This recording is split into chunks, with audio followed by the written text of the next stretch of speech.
You podcast listeners are smart. We say that all the time around here. Much more intelligent than your average listeners. That's why I know if you haven't already scheduled your furnace tune-up with my friends at Standard Heating and Air, you're going to do so soon. Appointments are booking up fast, so get something scheduled with Standard today. You can save $30 on a tune-up if you act fast. Keep a little walking around money in your pocket. Enjoy the show, pals of the podcast, and schedule that tune-up today at standardheating.com. The 93X Half-Assed Morning Show. 93. Hey everybody, here is my facts about the Halloween night that's on Friday, October 31st, 2025. A lot of little kids will be going trick-or-treating, and I recommend to be real careful. Don't go trick-or-treating alone. People will be wearing superhero costumes, ghosts, goblins, Frankenstein's, vampires, Draculas. They be dressing up as monsters and skeletons and ghosts and goblins, professional hockey players, baseball players, football players, basketball players, and professional golfers and doctors, lawyers, and professors and kung fu people and things like this on Halloween. Here's my advice. Stay away from the bad teenagers. They can smash your pumpkins, things like this. You have to be extremely careful going trick-or-treating. A lot of little kids will be getting candy, chips, soda, bars, and things like this on Halloween night in 2025. But be very careful of young teenagers on Halloween night. Be extremely careful. From Frank McDowell. Hi, this is Ashley. Today is not only Halloween, but it's my birthday too. Oh, and I recently had very bad diarrhea. Happy birthday to the diarrhea running down my leg. Happy birthday to the diarrhea running down my leg. Happy birthday to you. Ladies and gentlemen. The weekend.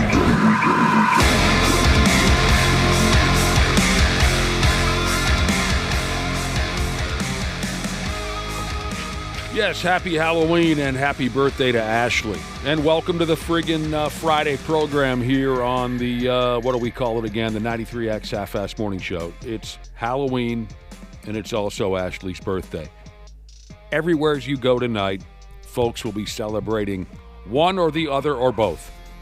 Both. Always both. Everybody's drinking tonight. Everybody's drinking. Boy, that Frankie, Big Nuts Frankie McDonald? He covers a lot. Oh, yeah, I follow his YouTube page, and he's releasing plenty of things a week. Lately, he's been doing a lot of tornado sirens. Not too long ago, he dressed as Dracula and did a tornado siren. I remember plenty you played of good content. You played for us, maybe it was last summer, his imitation of a tornado siren, and he nailed it. It was so believable. You and I headed for the basement of the building. Frankie McDonald, he covers a lot of ground in a small amount of time. He's my guy when it comes to trying to figure out exactly what we can expect if there's a weather event coming. So, I mean, this winter, especially if we're going to get a big snowstorm, he'll talk about it. He covers the entire world, if you haven't followed along with Frankie. At one Okay, guys, let's do a long tornado siren. Get to the basement! Just so you know, this is over a minute long. I'll fade that out for you. I love that. I had nowhere to go. Have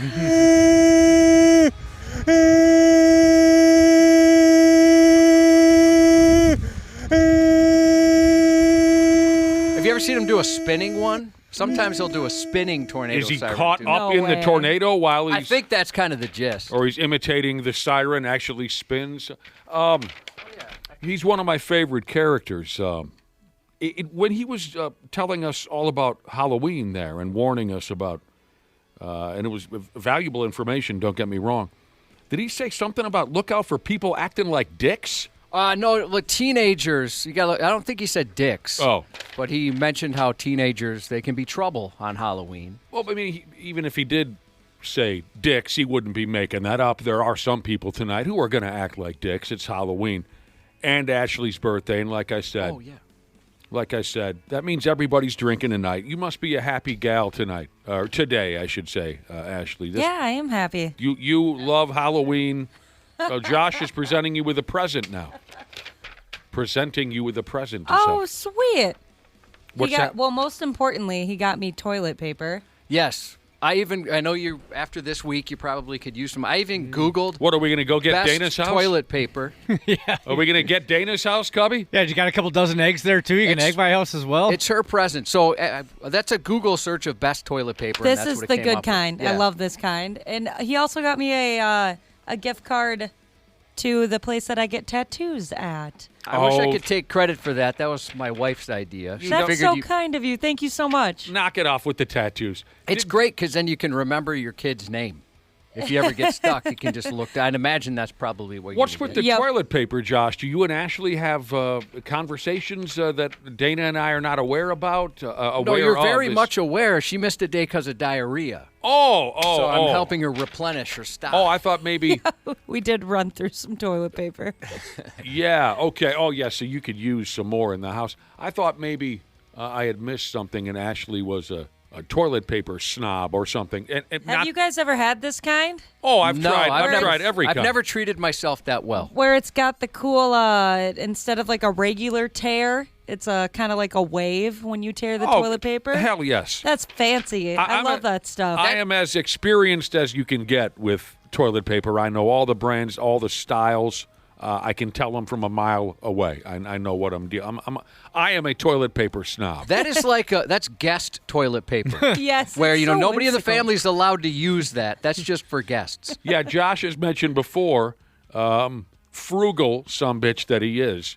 You go out and buy that toilet paper that you find in the cheap hotels. Yeah, right? we get the big bulk, the warehouse brand toilet paper for the Falls family. apart in your hand as you're wrapping it up. It's just so much dust. Yeah. It's so Have dry. you experienced that? Yes. Honestly, it's the whole bathroom gets covered in toilet paper dust. I can't believe that you put yourself through that just to save a few bucks. You get the cheap hotel toilet paper. But you keep the good stuff in the guest bathroom? Yeah. So if we have people over, if we know somebody's going to come over, we'll put on a nice roll. That's the right thing to do. That's hilarious. Oh, man. So it's a big day everywhere, from one end of town to the other. Everyone's out partying tonight. I wonder how many dudes, Josh, looked into their closet recently and saw their old Mark Sanchez New York Jets jersey hanging there and said to themselves, oh, my damn, I am all set for Halloween. I've already seen a few people dressed as Mark Sanchez online, people taking pictures, and he's bloody, he's disheveled. Yeah, because all you need is to pull that jersey over the top of your head, put a couple of fake blood stains on the sumbitch, and, you might win a costume contest. A lot of taverns here in town, I'm sure, are hosting costume contests tonight. That's as easy as it gets right there. I've never been a part of a official Halloween costume contest. I would really like that. Official. Yes. I have through work, but I've never just gone to one. I'm surprised by that, Ashley. You are a hard partier, or you used to be, born on Halloween, and you also, even if you weren't born on Halloween, you love this holiday. Yeah, absolutely. So you never went out to a roadhouse or a tavern or a neighborhood bar and competed in their costume contest. No, I've always had parties at my own house for Halloween. Oh, so I've never actually dressed up and just gotten completely gone at a bar for Halloween. Gotten gone? Yeah. Like hammered? Yeah. Oh. Out of this world. Yeah, we always hosted parties too. But on a couple of occasions, we went out to neighborhood bars for their Halloween parties. Cubby, I'd say it was over 15 years ago, I won the Halloween costume contest at Champs Minnetonka. Oh, I miss Champs. I love Champs. Yeah. $500, ho. Oh, Whoa, nice. what were you dressed as? It was not my idea at all. I was sitting at home doing nothing, and suddenly one of my best friends, Josh knows him, Dane shows up at my door dressed as the Geico caveman. Do you remember that character? Of course. Of course you remember. There's even a TV show on it. Oh, God. Yeah. And you go to an airport, there was Geico caveman ads all over the place. Okay. That was so big. Yeah, it was big. I don't know why I asked you if you would remember him because, yeah, he was a hell of a deal. Yeah, they even had their own sitcom. Yep. I didn't ever watch it. I thought the commercials were pretty funny, but that's about as far as I got. Tried the sitcom once, and here's all I remember about the caveman or Geico caveman sitcom is he and other cave people on the show referred to regular modern-day humans.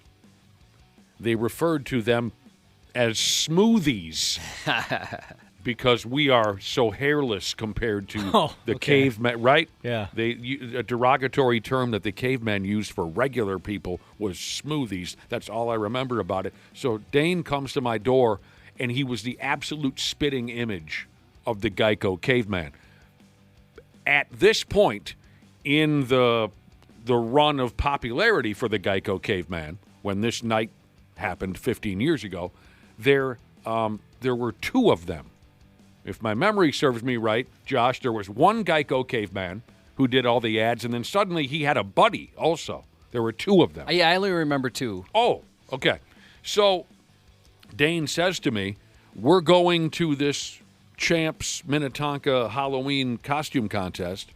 We're going to be the Geico caveman. We're going to compete in the contest. I'm sitting there, in regular clothes. I already had a few beers. I wasn't planning on doing anything. He takes me into my bathroom, and he's always been really good at this kind of stuff.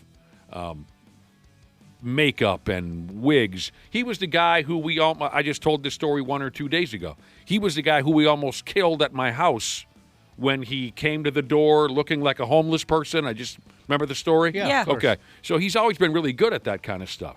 Makeup and special effects and all. So he made me out to be the second Geico caveman.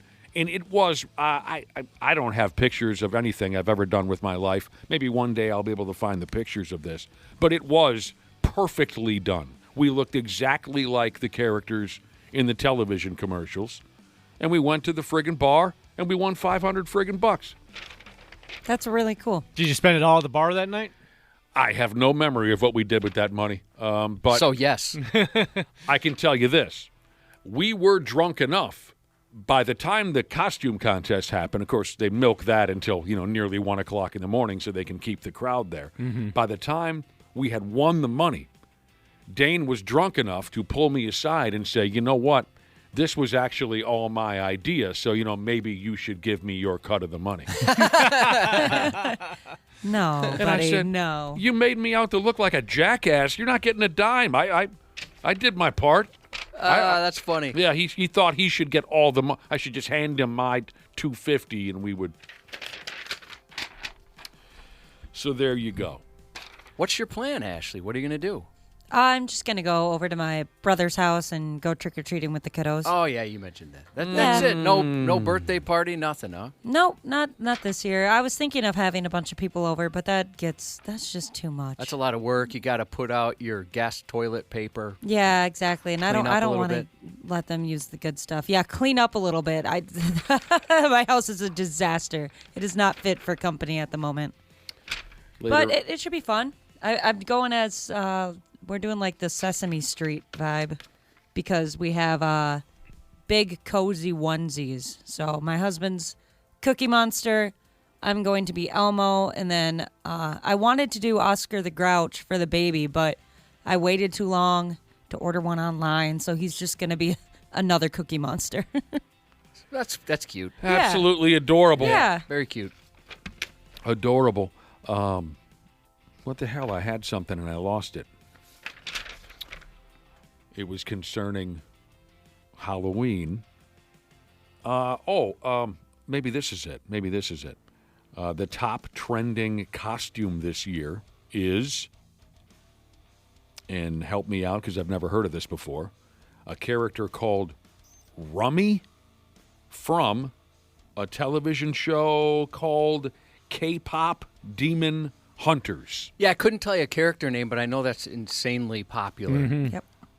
Okay, so just warning you if you are going out tonight, that is supposedly the hot new costume.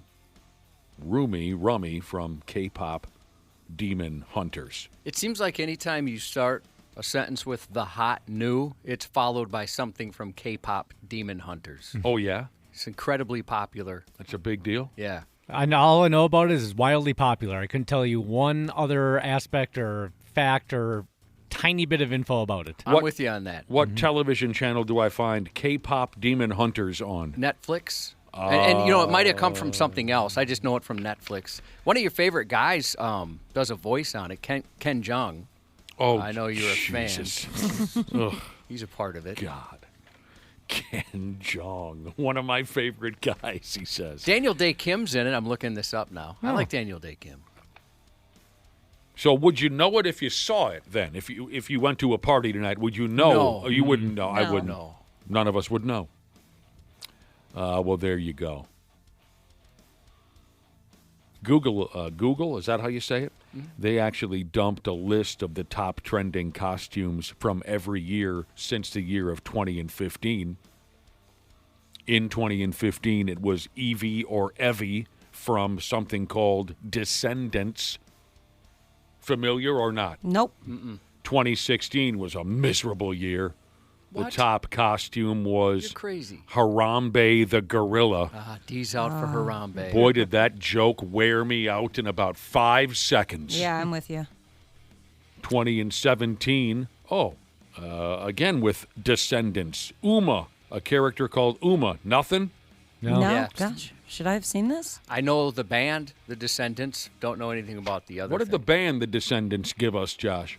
They were like a pop punk band. Well, maybe I shouldn't say pop punk band. They're a punk band. Big fan.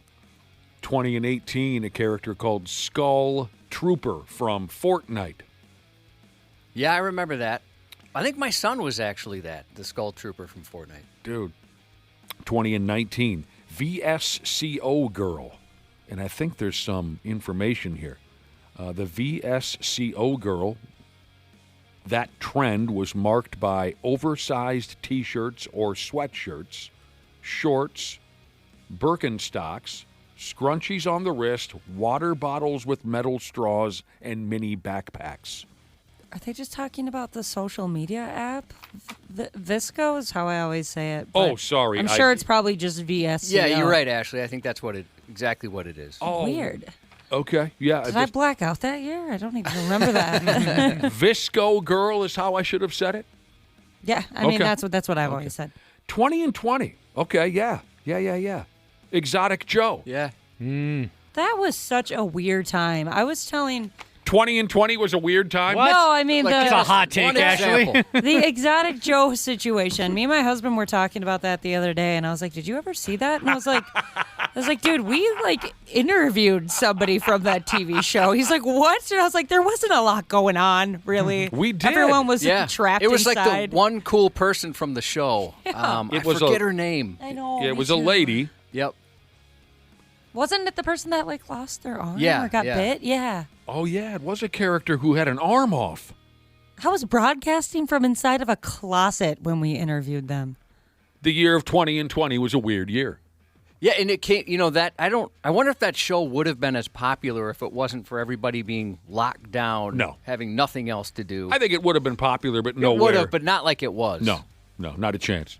Joe, Exotic Joe. Sits on Baby Jesus was Carol Baskins that year. Did you run around and hey, all you cats and kittens, or is that what Cool was it? Cats and Kittens? Yeah, Cool Cats and Kittens. All right. I love that. I did watch the Exotic Joe program. Kind of like Game of Thrones, I gave up after a certain amount of episodes just because I got burned out on it. But I do remember quite a bit from that program. How about that Doc guy? What a douchebag. Oh, my gosh. He sucked. The dude that had like a harem. Was he like Joe Exotic's nemesis or something? Yeah. I don't recall that character at all. But I do recall Carol Baskins, and I wanted to punch her mouth loose from the get-go. She was pretty awful. Is Joe Exotic still in prison? Yeah. Oh, my gosh. I believe he is still incarcerated.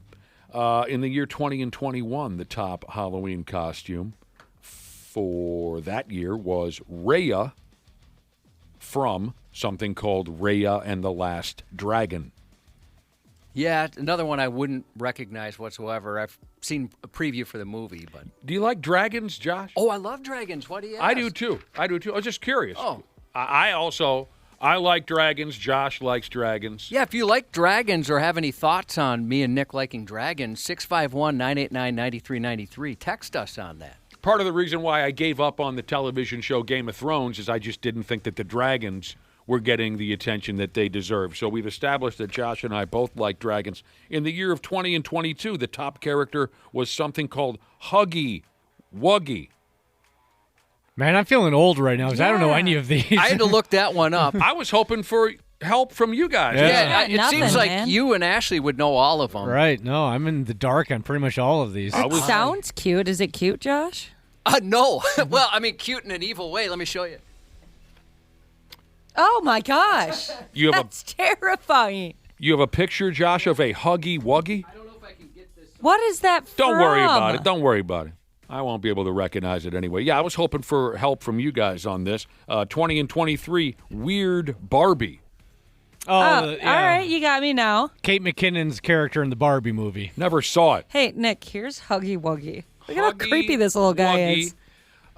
He looks... God. He looks... I'll tell you what he looks like. Grover on crack. If Grover from Sesame Street smoked crack and then got run over by a bus, that would make Huggy Wuggy. That's so true. We never, ever, ever should have opened up the text line to professing our love for dragons. This is terrible. Everybody's saying the same thing. Why can't two grown men express their interest and love for dragons without what could possibly go wrong? We're just trying to open up and share something about ourselves. What are the text messages They're saying? all saying the same thing. Oh, you like dragons, do you? It starts out like yes, that. we do. We said we do. How about me dragging D's nuts across your chin? That is ridiculous.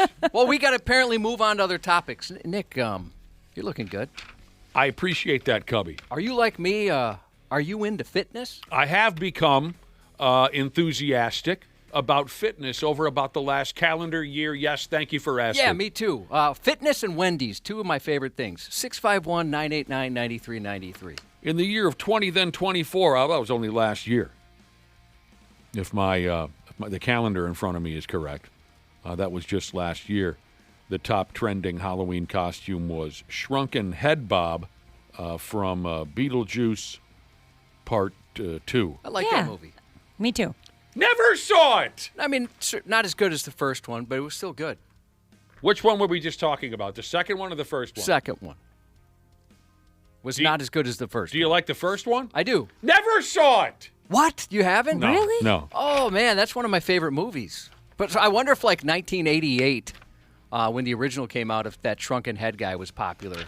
I mean, of course, when I think of that movie, I think about him. I like Michael Keaton very much. Oh, it's funny. I mean, hell, he was Johnny Dangerously, wasn't he, Cubby? Yeah. Yeah. Dana, you know this kind of thing. Well, how many minutes was he in the first one? I think it was 18. Yeah, it was real short. Mm-hmm. And I don't remember that, as a kid. It seemed like he was a big part of it, but he was barely in it. Yeah.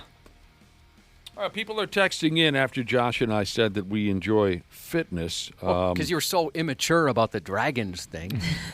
Yeah. Just trying to change the topic. So we started talking about how Josh and I are both into fitness, and a listener texted in to say, well, then you should try Bowflex. See, that's more like it. Yeah. Somebody recommended a Frosty at Wendy's. Yeah, that's great. Because I said Wendy's. I love Wendy's. Wendy's. Baconator, people are saying crunches are good for you. No, yeah, good. This is nice. They're just trying to get to know us, like this person. Real mature listeners, and we agree. That's what this person starts out saying. I hope you're ashamed of yourselves. Real mature. Anyway, do you still enjoy CDs, he asks. Yeah, I love CDs. Absolutely. Who doesn't like CDs? Oh, he's already want a CD's nuts on your face? Please. Grow up. Ashley's You tricked birthday. me. Let's grow up a little bit and respect the day. Yeah, thank you so much to everyone that's texted in and wished me a happy birthday, by the way. It's very hard getting back to everybody, but I appreciate it Yeah, very cool. much. Very Josh, cool. can you remember anything about when you were 28 years old?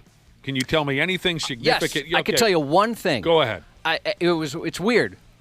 At 28 is the only time I worried about getting old, where I thought, oh, my God, I'm 28. I can't believe it. I'm going to be 30 in 2 years, because 30 was always the number in high school where, like, we'd have a teacher who was 30. We're like, my goodness, they're almost dead. Yeah. 30 seems so old. Yeah. But can you think of any significant Kind of. I mean, I remember going out for my 28th. And again, the only reason it's significant is because I started to feel my age, meaning just looking at the number going, oh, my gosh, I can't believe I'm this old. Yeah, it's a little daunting. So you feel that way, too? Yeah, You definitely. shouldn't. And I'll tell you what, I had older people, meaning in their 40s, tell me, you're just a kid. And I thought they were crazy. I'm like, what are you talking about, old man? I'm almost 30. Do you feel that way? Yeah, I feel very, very old. I know I just said I felt that way, but you shouldn't. 28's pretty young. if I'm doing the right arithmetic, I turned 28 in the fall of 1999. I think that's accurate. That was okay. So I can think of one thing significant about the fall of 1999. That was when I finalized my first divorce. Oh, really? Yeah, so that's when I really started drinking. Oh, man, was I. That was the beginning of an ugly handful of years there. I think. Nothing but laughs, man. Oh, we had fun. Yeah. Okay, one more thing from 20. So for me, maybe it was 2023? Not 2023. I'm sorry, 2003? 2003, yeah. That's when I started 2 years of being a slut. Attaboy. Yeah. Wow. And maybe it was because I thought, oh, my gosh, I'm almost 30. Yeah, and your definition of a slut is very, very different. Pretty than- slutty. I love when, in the past, when Josh has talked about his slutty days and we asked him details on it, your definition of being a slut is... Just being in non-committed relationships. Yeah. It's just different. That's Never all. had like a one-night stand or, So- nothing like that. You're so precious. We love that you're different. We do. Ah, there you go. My 28 and your guys' 28s are much different. Oh, yeah, you got a kid. Good point. Yeah. Yeah, you got a child now. I think that's part of the reason why I feel so old. Oh, stop it. Yeah, you shouldn't. You sound ridiculous to people you, our you age. You do. You sound absolutely ridiculous. But I understand. I understand what you're saying. Like, people don't, I don't know, I think people don't look at me the same. Like, oh, it'd be different if I was just 28 and childless. Like, Well, no, you're young, but like, oh, you're old. You got a kid, you're washed up You're now. damaged goods. Yeah. Yeah, good luck on that third marriage. Ashley, if you don't mind me saying so, and I feel a little gross saying this, but now you would qualify as a MILF. That is true. For I Pete's have been sake, called a MILF a couple times, How and do it you does feel good. I was going to ask Yep. how you felt about it. Thank you. Thank you very much. Josh's wife's girlfriends in 9th grade were having babies, okay? You know what I mean? It's true. So she went to South High School, and I don't know if it's the same thing in Minneapolis if you're not familiar. They had a daycare at her school. That's amazing. Insane. For students, not for teachers, for students. And it was full? I think she's listening. Was it full? Let us know. My school made the pregnant girls go to like a secondary school. You had pregnant girls? Mm-hmm. So, I'm sorry if that sounded ridiculous, but that would have been absolutely scandalous at our school. At your school, there were multiple pregnant girls? So much so there was a different school? I mean, they weren't forced to go there, but they were strongly encouraged to go to this secondary. Was it the zoo school over there? I think it was the zoo school. Is it really? Yeah. I only heard of one when I was in high school. I never heard of a single one. Yeah, and that was on the last day of school. It was actually quite a significant moment. On the last day of school, a gal told her boyfriend that she was pregnant with his baby. And I'll admit, we taunted them. Yeah. I do remember one girl getting a bunch of Mother's Day cards in her locker one year. Oh, wait. I do bunch remember of one. mother. People were wishing her a happy mother. Yeah. I do remember one girl, and it was weird seeing her in school. She'd show up just super pregnant. I'd show up ridiculously high. different spectrums. You can be right. You can be the same age, but your lives can be so different. All right, Dana, to answer your question, my wife, everybody be cool, she's listening. said that, yes, it was so full that at times they did have to go to different schools for a place that had a daycare. What the heck was going on at our school? I don't know. People Lots were, of sex? Yeah, No sex They ed. hated condoms. I'm not sure what was happening there. Terrible pull-out game. So, Ashley, now that we've had this conversation, you're not old. Not at all. And I guess here's where I'm going with this. You're certainly not old. That's silly and ridiculous. And it actually is kind of aggravating when a 28-year-old says, I feel so old. I hear that a lot from young people now. Save it, okay? Save it. You're not getting any sympathy from actual old people, okay? What you've become is maybe scarier than any Halloween costume or any scary story. What you've become? Average. Yeah. If you don't mind me saying so. Dude. You are a breeder. You're just average. No. Although she did call me a bitch yesterday. What? Do you remember why? Yeah, was that when you tried to scare me? No, that was kind of disappointing because I didn't even come close to scaring you. It's because you didn't even know this, but we had a pee race, and I beat you. And so I get out of the bathroom, and then you come out of the bathroom, and I mentioned that I beat you, and you called me a bitch. So you still got that. You still got the edge to you. I just wish I could be like the hot 21-year-old in the bar one more time. That was just fun. pretend. That's always fun when you watch somebody pretend to be that. You always just got. You always got whatever you wanted. It was pretty nice. Here we go. Happy Halloween. Happy birthday to Ashley. Later on today, we'll be talking with the very, very ghoulish Randy Shaver. If you've seen him lately, you know what I'm talking about. No, that guy's old, Ashley. Yeah. Yeah, true. You're not old. That He's is an old man.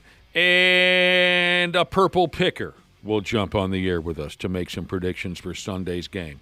And the very frightening Andrew DePaola from the Minnesota Vikings. We'll take a break. We'll come back with the stupid news here in a few minutes. Half-assed Morning Show.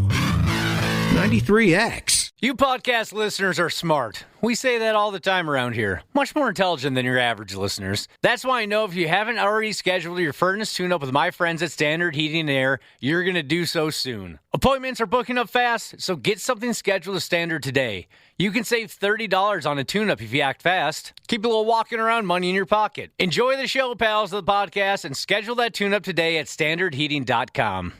Everyone knows the legend of D.B. Cooper, but what if I told you there's an even better story out there? One with multiple aircraft hijackings, prison escapes, and so many twists and turns. I'm talking about the hit podcast American Skyjacker, which is now an action-packed documentary coming to theaters and streaming this fall. Find out more at www.americanskyjacker.com and listen to the bonus episode of the podcast on October 7th. American Skyjacker. Follow and listen on your favorite platform. Stupid news on the Half-assed Morning Show.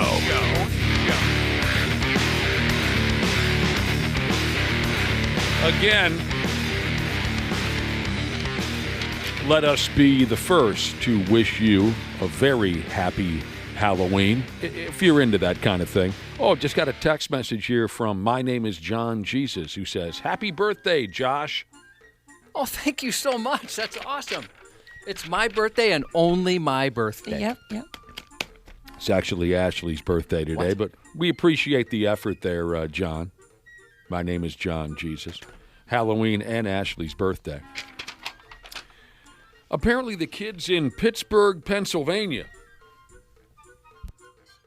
they got an early start on trick-or-treating this past Saturday. The little bastards were out roaming around, loading up on candy. Must have been some kind of a special event. Yeah, a lot of those trunk-or-treat things kind of start a little early. So Pennsylvania doesn't have a different date for Halloween than the rest of us? No, I think it's the one on the calendar for everybody.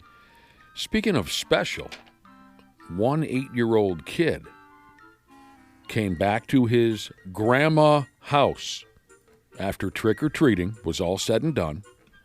And by God, he had some candy in his bag. He did.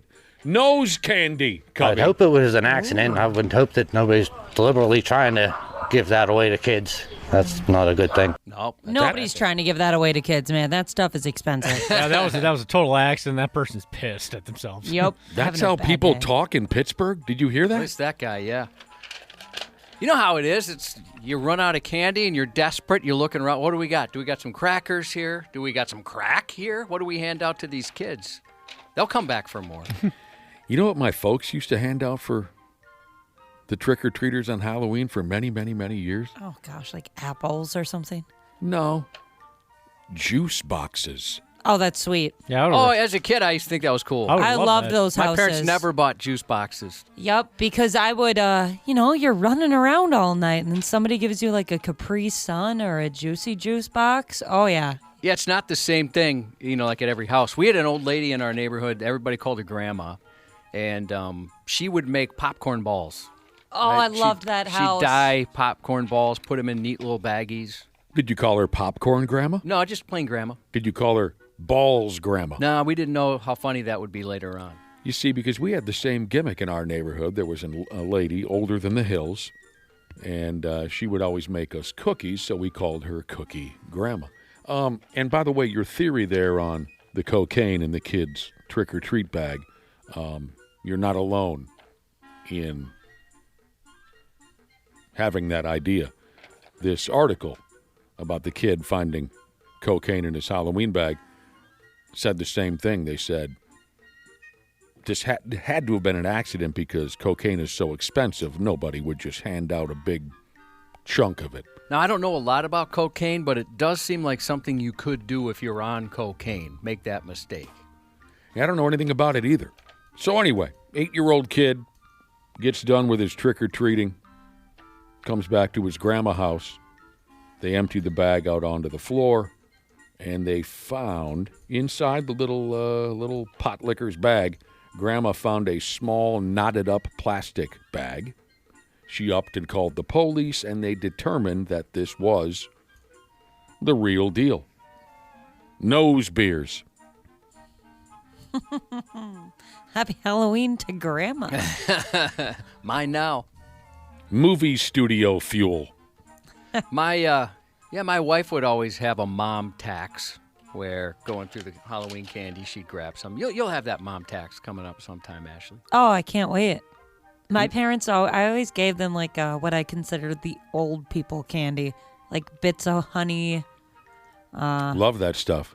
Like Werther's. Yeah, just things that I'm like, I don't need that. Black licorice, perhaps? Yes. Oh my gosh, my I love mom. black licorice. They loved that stuff. See, even when I was a little tiny kid, I wouldn't turn down a bit of honey. I thought those sumbitches were terrific. Now, John Law down there in Pittsburgh, Pennsylvania, like the rest of you, John Law thinks this cocaine handout was an accident. They're not sure where it came from. One cop over there said, check your kid's candy. And the cops are asking anyone with information to call this number, 1-900-SnitchesGetStitches.com. Probably an accident. Crocs with Socks Cheese said some houses around them give out beers to the adults. I've seen that. Those houses are the best. We've got a couple. Some guy makes his own apple pie moonshine that'll hand out to the adults. Another guy, he must work for a liquor distributor and gave us, or not us, but gave out like all the stuff that nobody wants, these little like airplane-sized bottles of things even one of my drunkest friends had never heard of. Just disgusting. Yep. Oh, yeah, we tried a couple. It was so gross. I couldn't even tell you the names. I mean, it was just weird stuff. I could power through. Failed alcohol brands and whatnot. Yeah, they just want to get rid of it. Did you guys ever get like pennies, toothbrushes, or raisins? Raisins, yes. Razors, yes, not raisins. I don't recall any of that, Josh. Pennies, toothbrushes, or what was the other one? Raisins. Raisins. No, I don't recall any of that. There was a house that would give out like dollar coins, but that was pretty cool. Well, we used to collect change for UNICEF when I was a kid. We'd have these little cardboard boxes they give us in school, and then people would put some loose change in it with your candy. What was it? UNICEF. Oh, okay. Oh. There was a dentist in our neighborhood that always would give out floss and toothbrushes, and I always thought when I got older, He should have just handed out the candy with the most sugar and his business card. Mm-hmm. Just build in some clients down the road. And how much time did he have to spend scraping the eggs off his house on November 1st each year? My God. Well, this is great. We were talking about the little kid who got some booger sugar in his friggin' Halloween bag the other night. Blackbeard Jesus texted in to say, "What do you know about cocaine, George?" I love that. Check your kids' candy. Check what they bring home before they eat it. Make sure you throw anything away that's opened or unrecognizable. Just throw it away. It's not worth, the problem. And now a lot of departments are warning about, the marijuana-infused candies that look exactly like regular candy. I mean, that's kind of what we're checking for now, is to make sure that the Sour Patch Kids aren't enter whatever the name is of the weed candy. Yep. That never even would have crossed my mind, but you're right. There's so much pot, gummies going around. Yeah, some kids are going to get crazy high tonight. There's no doubt about Probably. it. Accidentally. Blackbeard Jesus brought up one of my favorite movies there. Blow, starring Johnny Depp. Outstanding movie. Outstanding. Oh, listen to this from Beer Brewin' and Drink at Jesus. He said him and his wife hand out full-size candy bars, beers to the adults, and little milk bones for the dogs. That's a great house. Never even considered that. They're the best on the block. This one here cuts to the chase real quick. Some dude walked up to a Halloween yard display in Seattle a couple of nights ago, and he smooth set it on fire. Just started picking them up and throwing them in like it was a burn barrel bonfire into the casket. Then he kicked this coffin down and dragged the Bob Ross skeleton into it, set Bob Ross on fire, then began grabbing the little skeleton animals and throwing them in there as well. If you're curious about the whole Bob Ross thing, we'll get there. Yeah, what's going on? We'll get there. Dude walked up 1 o'clock in the morning.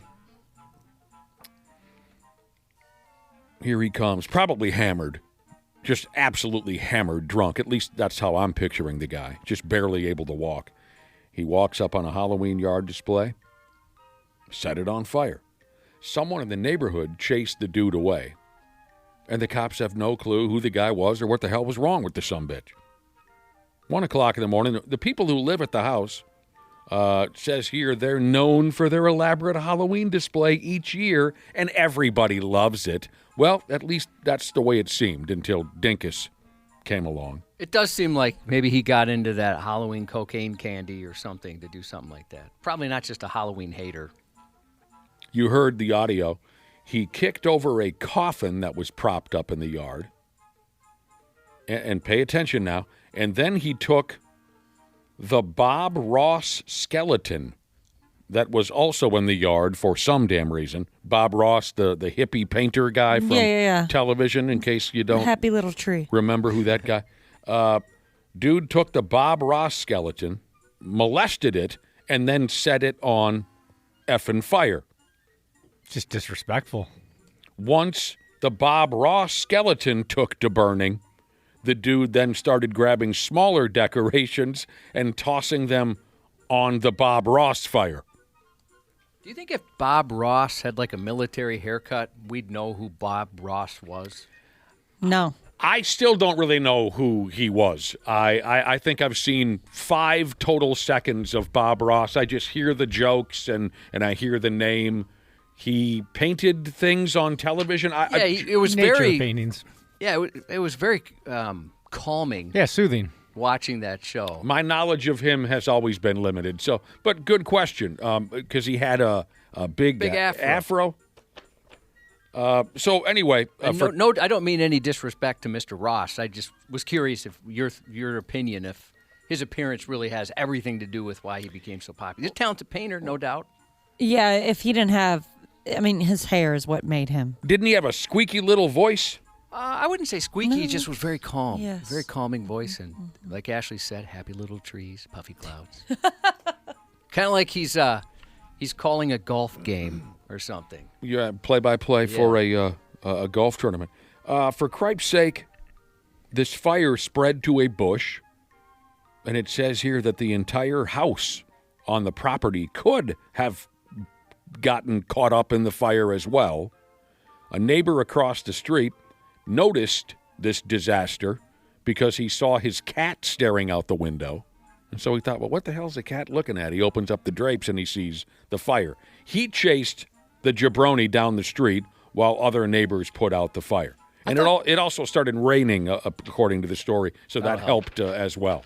I thought cats liked looking out the windows. They do. Yeah. So, yeah, if I saw a cat looking out a window, it would never occur to me that something weird's going on. I'd think, there's a bird out there. Must have been for an extended period of time, or maybe his cat doesn't like. I was mentioning how things like Sour Patch Kids, they've got the THC version of it, and Rambling Jesus, who's very quick to get to the point. He didn't ramble at all. Said, Stoned Patch Kids, they're great. Is that right? Yeah. Never tried. I'm surprised. I never have, and I never will. Yeah, I've never had one of those like cute little gimmicky play on regular candy wheat gummies. You've just done like what are the gummy bears type of thing? Yeah, it'll just be like, this is weed. I'm like, all right, let's do it. Gummy weed. Because of the horror stories that I've heard from a couple of friends, no way you'll ever catch me eating one of those friggin' stupid things. That's a good call. Your heart probably couldn't take it. But what if you just had like an arm of a gummy bear? Would you be good? It depends. Josh, really you doesn't don't even know. depend? You don't know. That's what makes me nervous That's about why that I'm stuff. never, ever going to swallow one of those stupid gummy things. And it changes so much. Just when you start to think that you know, then you realize you don't know. Mm-hmm. The more you know you don't know. I have a friend who is really into all that stuff, the THC seltzers, the weed gummies and stuff. And he's mentioned before he's taken a weed gummy where he didn't realize that there could be that amount of THC in a weed gummy. Didn't pay much attention, and it knocked him out where he wasn't expecting it at all. And he's experienced on that kind of thing. This story does have a happy ending, which I was rooting against. A bunch of neighbors came over the next day to help clean up the carnage, and they all bought new Halloween decorations to replace the ones that were burned. Even the Bob Ross skeleton has already been replaced. Oh, that's great. really sweet. That's awesome. Here's a text message. Have you heard the theory that Bob Ross was a serial killer? I love that theory. Yeah. Yes, I've heard that theory. Mr. Rogers, a Marine sniper, and that he's all tatted up. Yeah, fully back tattooed. Definitely tatted up. Somebody texted in that Bob Ross had a pocket squirrel. Is that true? I don't know what it means to have a pocket Like squirrel. an actual squirrel in his pocket. He seems like the type of guy that'd be able to pull that off. That is the key. I need to figure this out. Maybe that's what turned him into a serial killer. What else was he doing with that squirrel? You got a squirrel running up and down your leg all day long, you probably end up being a serial killer. Dana, I think I know where you're going with that comment. Do you? Yeah, like paper towel roll. Mm-hmm. Yep, I understand. The Richard Gere. Poor Richard Gere. Like Lemmy Winks. Oh, my gosh. The actor Richard Gere. Do you know that story, Ashley? No. Do you know who Richard Gere is? Pretty woman. I probably would if I saw a picture. There was a rumor going around that he took like a toilet paper roll or a paper towel roll and put a gerbil up his butt. Oh.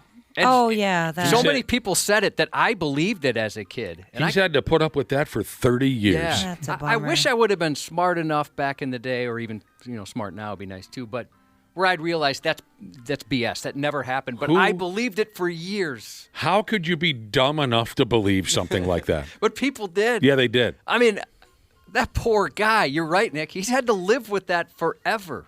Ridiculous. At that point, you might as well just do it if everybody's convinced that you have. All right, America, here you go. Is this what you wanted? You happy now? Just walk onto the set at Oprah's television show and just put a gerbil up your bottom and say, "Are you happy now, everybody?" Yeah. Can we be done with this? Bob Ross did have a pet squirrel. His name was Peapod. Okay, and he kept it in his pocket while he filmed his television show? Yep. No, he didn't. There's no way he did. Dude, that's so cute. I love this man. None of that. More. I'm going to say that none of that ever happened. It is the cutest squirrel ever, Nick. I'm going to send you videos of this so you can watch it during I the believe break. he had a squirrel. There's no way he kept it in his pocket during his television show. I'm not going to go ahead and believe that. We just got done talking about the Richard Gere thing. Poor Richard Gere. Yes, we have great sympathy. Or if it's true, poor gerbil. Yeah. So somebody was harmed in that. True. Okay. This is great. There's a conspiracy out there. Again, the conspiracy is Bob Ross was actually a serial killer in plain sight. That his paintings gave clues to where the bodies are buried. Yeah. I heard that part too. Right. I like it. Then the Mr. Rogers thing. I'm sure someone's going to text us about Mr. Rogers. Was a Green Beret. Marine sniper, I right. mentioned that. And all tatted up. That's the other thing about him. Right. While we're doing just these absolutely numbskull rumors, the only rumor I thought that was worse and more disrespectful than the Richard Gere rumor was the Rod Stewart rumor.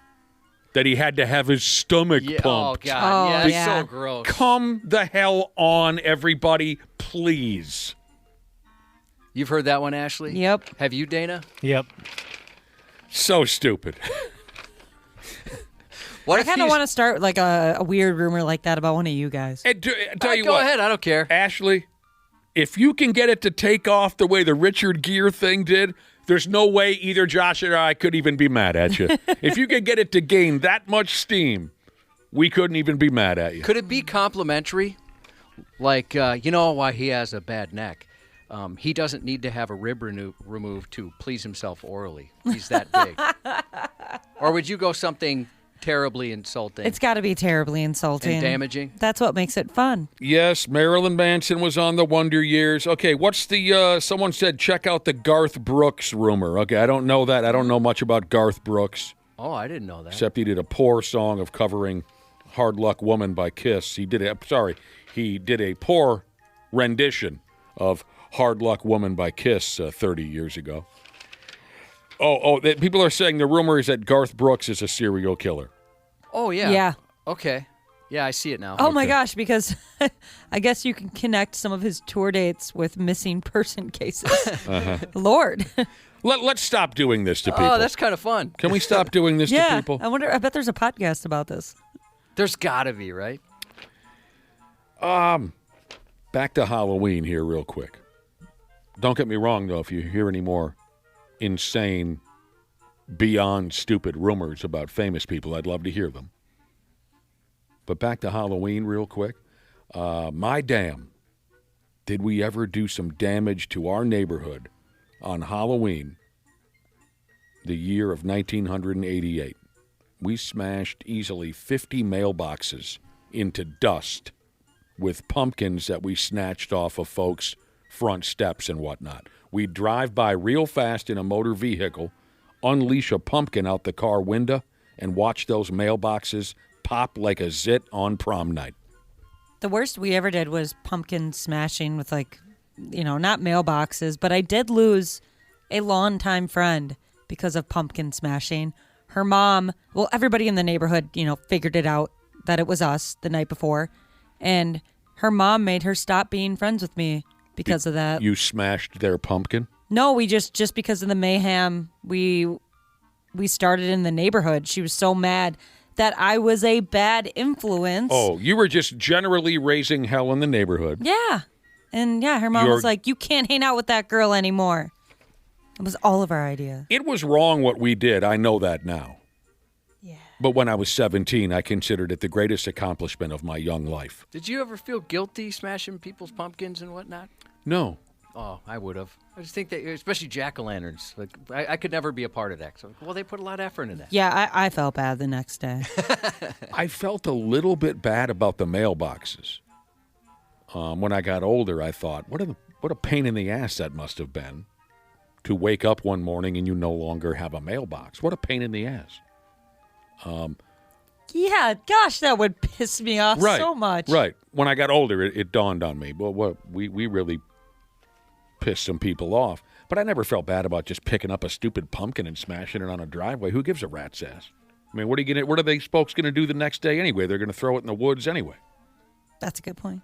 So a 31-year-old individual in the southern United States, he goes by the common name of Aaron. He smashed the ever-loving guts out of 80 pumpkins that were for sale out front his neighborhood Target store. The pumpkins were worth around $500, and Aaron's going to have to pay the fiddler for that mess. 31 years old, still acting like that. Now, that's embarrassing when you're 31 years old and still, I'm smashing pumpkin. What the hell's the matter with you? Security cameras recorded everything. Just like the drunk we were talking about a little earlier who set the yard display on fire. Aaron smashed all those helpless pumpkins at about 1 o'clock in the God-blessed a.m. Now, this gets really good here. A stupid idiot Aaron. He wandered into that same Target store just a few days after the pumpkin massacre. Just walked on in. One of the loss prevention officers. That was a gig you held down for a while, right, Josh? Yeah, I was on the force. One of the loss prevention officers. I would toe that red and khaki line. Yes, you did. We kept Target safe. They pulled Aaron aside and showed him the footage of the pumpkin smashing. And the loss prevention dude asks Aaron, hey, do you know who this is in the video? And Aaron said, well, yeah, it's me. The local cops were called. Aaron ended up catching a charge for felony criminal mischief.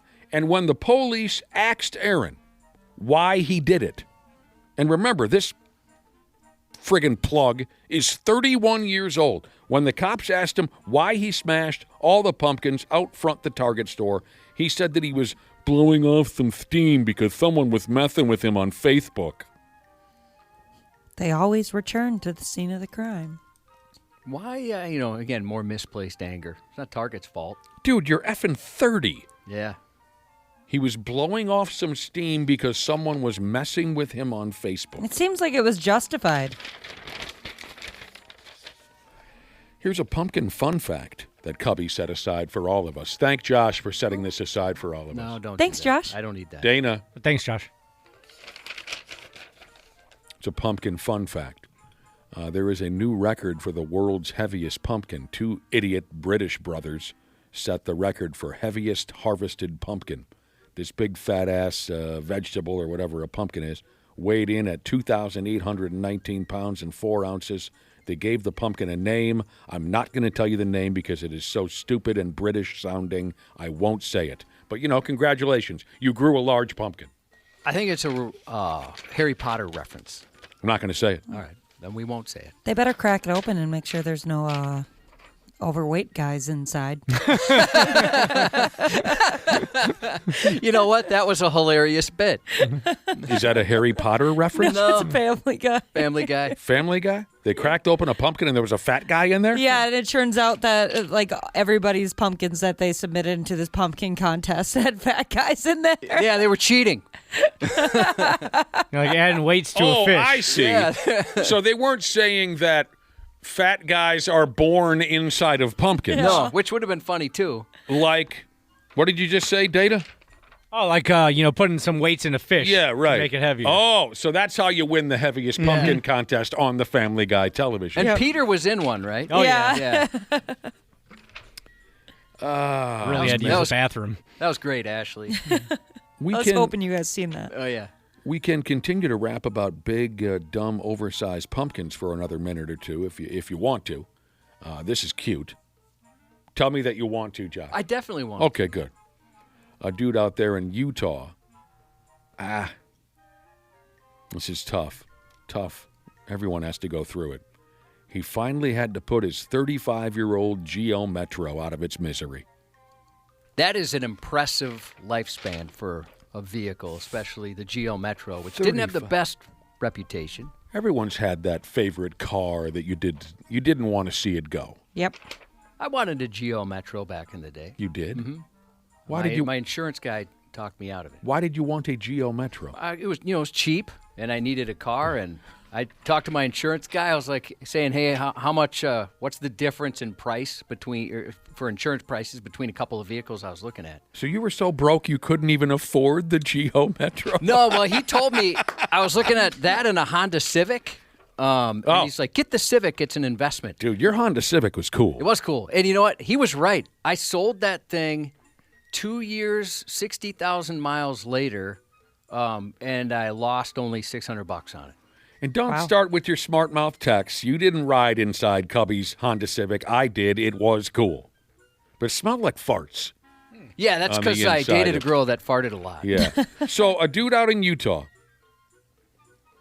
got a 35-year-old Geo Metro, and he put it out of its misery finally by dropping a 1,917-pound pumpkin right onto the lid of that pig from 14 stories up. Oh, man. That's cool. I saw the video. It was a lot of fun. It was the final farewell. The effing guy by the name of Alan or something silly, he had been dumping his sad ass into the driver's seat of that Geo for 35 friggin' years.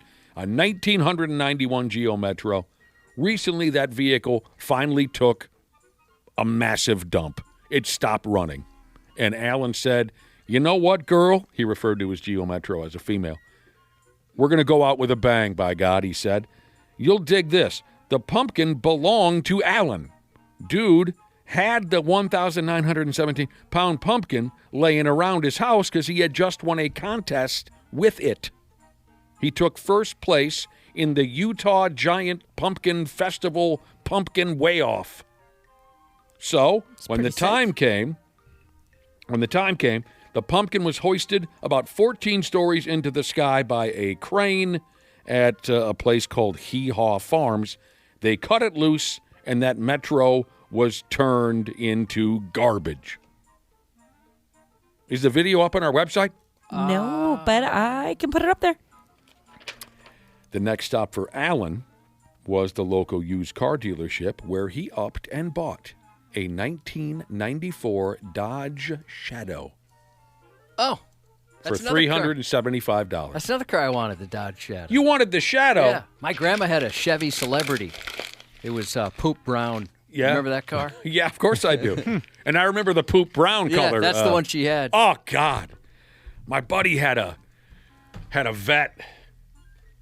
It was like an 82 Vet. A Chevette. Yeah, Chevette. Yeah.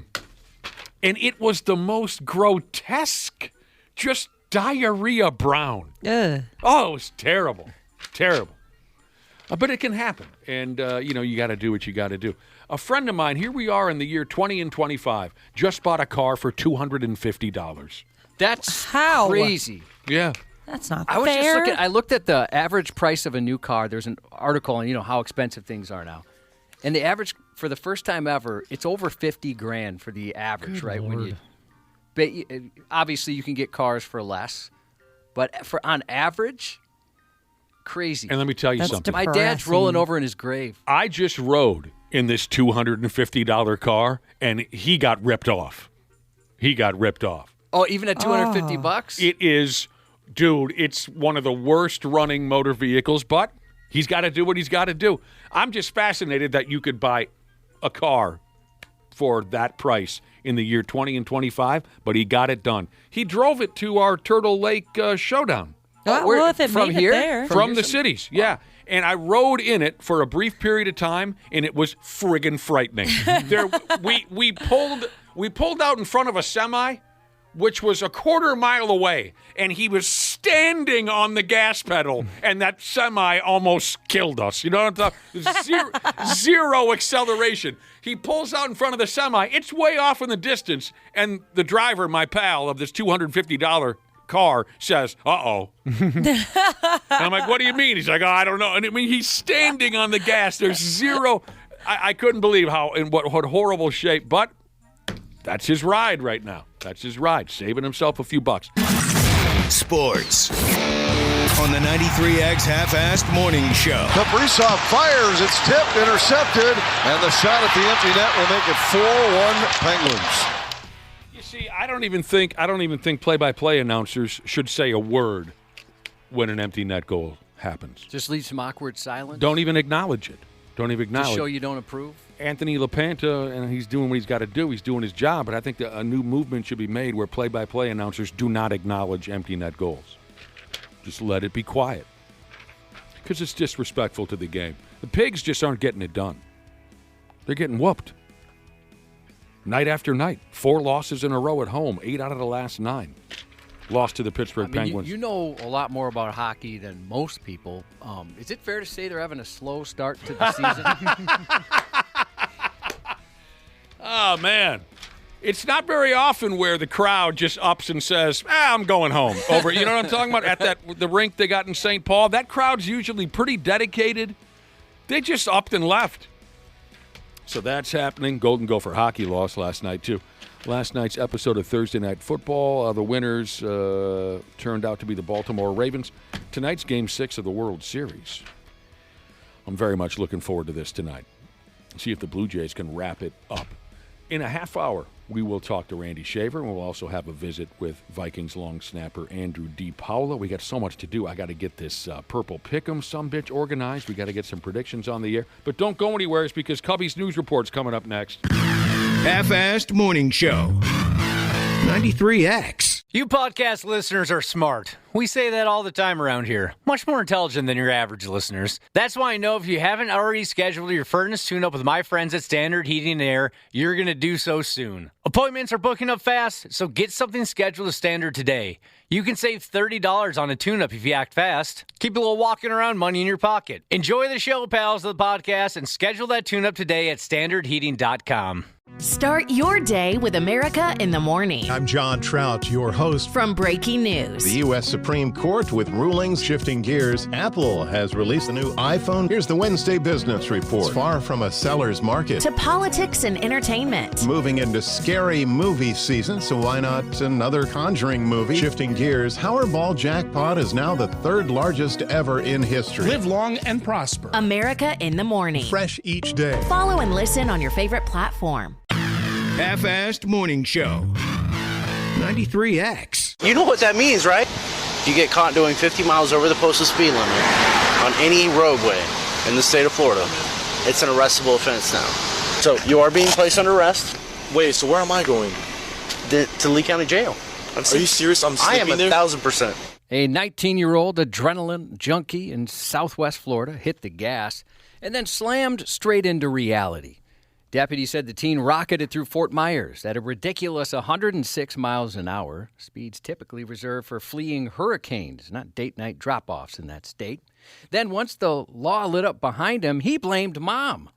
But the deputy wasn't exactly moved by the maternal martyrdom defense strategy. I'm so sorry, sir. We were just in the bridge, and my mom was kind of rushing me to go take him home. At 106 miles an hour, she wants you to drive 106 miles an hour down the bridge. No, sir, no, that was completely my mistake. That's why I was slowed down when I was getting towards the end of the bridge. It doesn't matter. You're not supposed to be doing 106 anyways. Tries to blame his mom at first there. Blaming his mother. I can't imagine doing that to my mom. What do you mean? Like running a bus on my mom like that? Oh, no. Can you imagine the shocker that would be for my mom?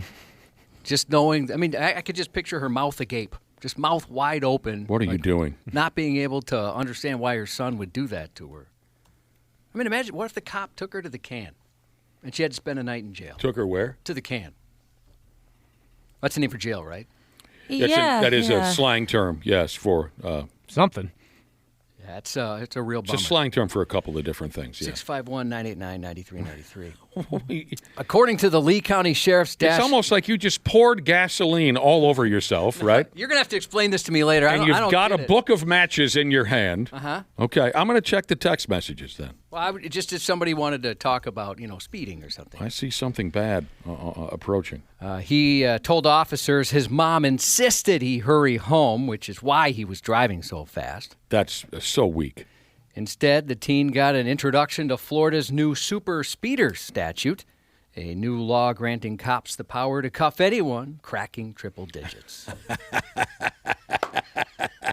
A Virginia man is now swapping shopping carts for court dates after police say he decided to streak through a Walmart this week, chasing startled shoppers while naked. Oh, that's so scary. According to police, nudity always adds to the fear. I totally agree. Absolutely. That's how you know they're absolutely crazy. Right. Yeah, they're extra nuts, pardon the pun. According to police, the man shed every stitch of clothing just before 9 a.m. Tuesday and launched into a pants-off pursuit of customers inside the store, revealing his romance route as he ran through the retailer. Romance route? Yeah. R-O-O-T. His penis. Right? Yeah. Okay, yeah. Authorities say he appeared to be under the influence when taken into custody. Yeah, he was high on something. He didn't catch anybody. No, he was slow. What drug gets you high enough to take off your clothes and chase people, but you're still slow? I mean, I would imagine like meth, you'd be able to catch anybody on something like that. I'm not so sure, but you're right. Maybe your aim's off if you're on meth. That is horrifying. Police in Waite Park said a 39-year-old woman who appeared to be under the influence caused a disturbance at a McDonald's this week, swearing at employees and then acting erratic before attempting to drive away. Wednesday, about 9:25 a.m., officers were called to the restaurant for a report of a possible intoxicated driver. Witnesses told police the woman had been twirling around and swearing at employees. Spinning round and round. There she goes. Soon after, the drunk dancer stumbled out to her vehicle as though she was preparing to leave. When a cop located the woman and tried to stop her, she hit the gas instead, taking off and prompting a pursuit. The chase came to an end at the Crossroads Mall in St. Cloud, where she finally stopped her vehicle and was arrested. Just a dancing drunk lady in the middle of McDonald's. That brings back some great memories when you say Crossroads Mall. I've been there a couple times. I used to work at Soft Touch Car Wash right there by the Crossroads Mall when I was living up at St. Cloud State. $4.25 an hour they gave us in trade, Josh. That's first grocery store I worked at, same thing. Scrubbing the cars over there at Soft Touch Car Wash. Here's your McDonald's fun fact for the day. Oh. The Big Mac was originally called the Aristocrat. How do you say that word? Aristocrat. The name bombed. Well, yeah, that's terrible. Yeah, it's stupid. So they called it the Blue Ribbon Burger, which bombed. That's not bad, but way better than Aristocrat. So they went with Big Mac, which obviously stuck. That worked, yeah. Yeah, I like the Big Mac. Delicious sandwich. It's a wonderful sandwich. Yeah. I prefer the Quarter Pounder with cheese, but I'm not going to say no to a Big Mac. 2 Minnesota men are learning the hard way that tossing homemade fireworks from a moving car is loud, but not allowed. Federal prosecutors said a 50-year-old man and his 24-year-old nephew were caught crafting their own backyard boomers in Big Lake Township. A little bonding. Homemade fireworks, my God. And bombs. Don't forget the bombs. According to charging documents, a Sherburne County Sheriff's deputy stopped the two last week after witnessing explosions near a Dodge Challenger. Fireworks and a Challenger? These are the two coolest dudes out of Sherburne County. A search of the muscle car turned up more than horsepower. They found eyedropper bottles with fuses and a pill bottle packed with meth. A little Coon Rapids cappuccino there. Oh.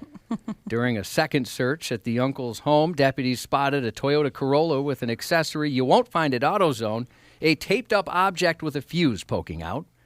The Minneapolis Bomb Squad confirmed it was an improvised explosive device stuffed with BBs and nails, which the uncle said he learned how to make by watching instructional videos on YouTube. Perfect. You can learn anything on YouTube. Yeah. And just to round out the resume, prosecutors say the younger man had previously threatened his Anoka coffee shop employer with a bomb just last week. I grew up with one of those homemade bomb kids, and he set one off. 1986, I think it was. Was it pretty cool? I was terrified, to be totally honest with you, Ashley. He set it off in a big crowd at the beach in my hometown. He had been putting it together for weeks.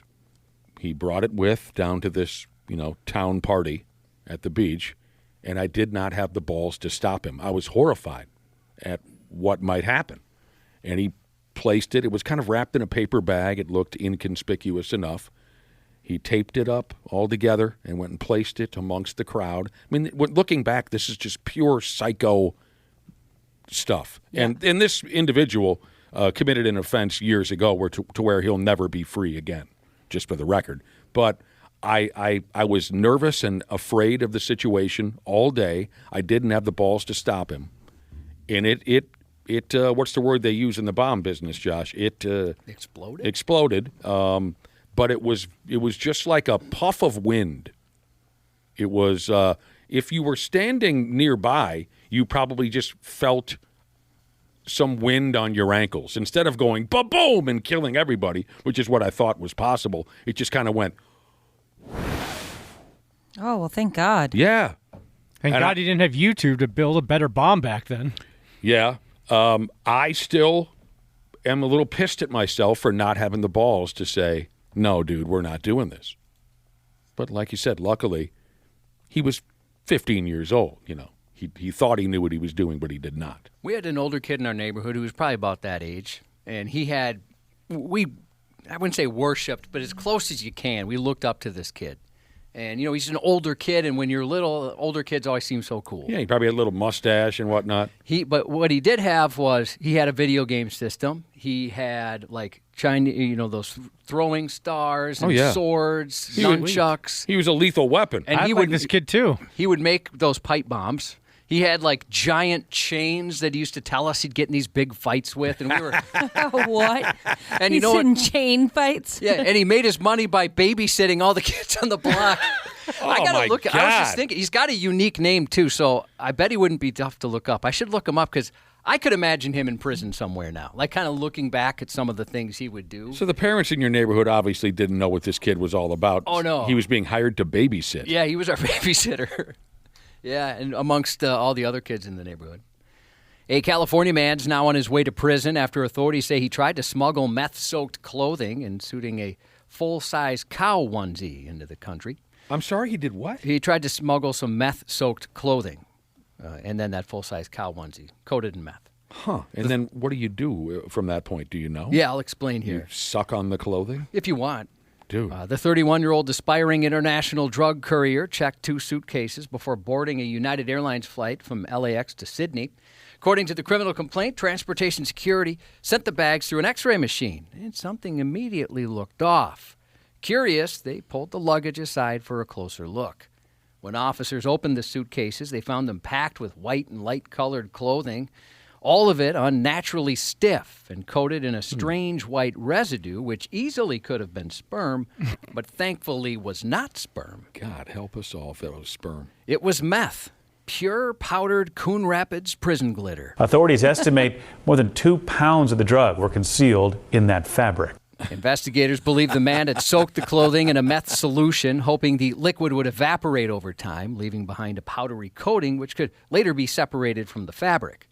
Among the odd assortment of items was a full adult-sized cow pajama onesie. Never heard of such a thing before. No, I didn't know that was possible. Yeah, that was news to me. I guess they get pretty innovative, don't they? Whatever happened to just shoving it up the old bee?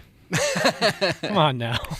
You miss those days, do you? Yeah, I do. So, I long for the good old days. The cow onesie, I'm guessing, is so he could say, well, yeah, it's Halloween. This is my Halloween costume. Yeah, I don't know. He just had it in there. Maybe Okay. he's gonna go to a Halloween party. Sure. Plan to enjoy a glorious extra hour of sleep as most of America falls back, quote unquote, into standard time this weekend in our biannual morning boner confuser. Really? For many people, this little gift of rest feels welcome if it comes wrapped in a familiar groans from some, though, about changing the clocks twice a year. That grumbling isn't new. For a long time, health experts have warned jumping between daylight saving time and standard time isn't great for your body. Groups like the American Medical Association and the American Academy of Sleep Medicine have urged the country to settle on standard time year-round. Now the research from Stanford University adds weight to that argument. The study found switching back and forth is actually the worst choice for our health. Sticking with one system, either daylight saving time or standard time, would be better overall, they said. But permanent standard time edges ahead because it lines up more naturally with sunlight in our internal rhythms. Most countries don't observe daylight saving time at all. Among those that do, mainly in North America and Europe, the dates can shift. Here in the U.S., Arizona and Hawaii opt out of the whole routine and stay on standard time all year. Meanwhile, in Congress, a proposal called the Sunshine Protection Act, which would make daylight saving time permanent, has stalled in recent years. So for now, the familiar ritual continues. I mean, these stories come out twice a year, every year. You always hear it. Mm-hmm. Daylight saving time officially ends 2 a.m. local time Sunday when clocks roll back 1 hour. Standard time will usually carry us through winter, March 8th about, when we'll, quote, spring forward once again and re-enter daylight saving time. I never cared about this until now, because when you have a kid, you try to put them on a schedule, and now everything is going to be screwed up. Yeah, I've never really cared too much. I mean... Just tell me what time it is, and I'll go along with it. You know what I mean? But I know, like, for some folks, it really messes them up.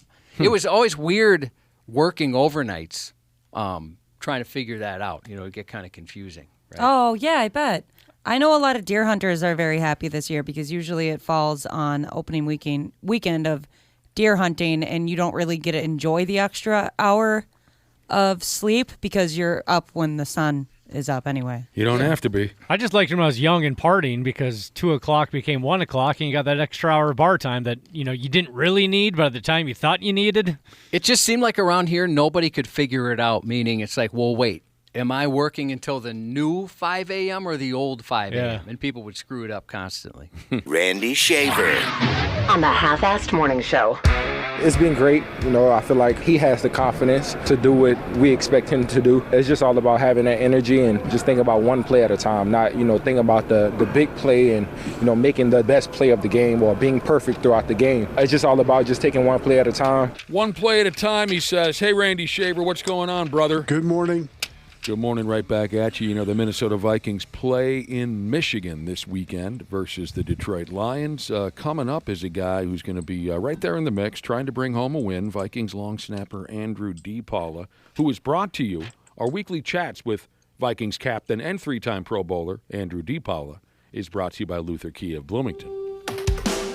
It's the Kia Fall Savings Event at Luther Kia of Bloomington. Get 2025 Kia Telluride all-wheel drive $4,500 off MSRP or 2.9% for 60 months. 0% financing and $1,000 bonus cash for 48 months at all remaining 2025 Kia Sorento SX all-wheel drive. 2026 Kia Carnival and Kia Sportage as low as 1.49% for 48 months. Luther Kia of Bloomington or online at lutherkiaofbloomington.com.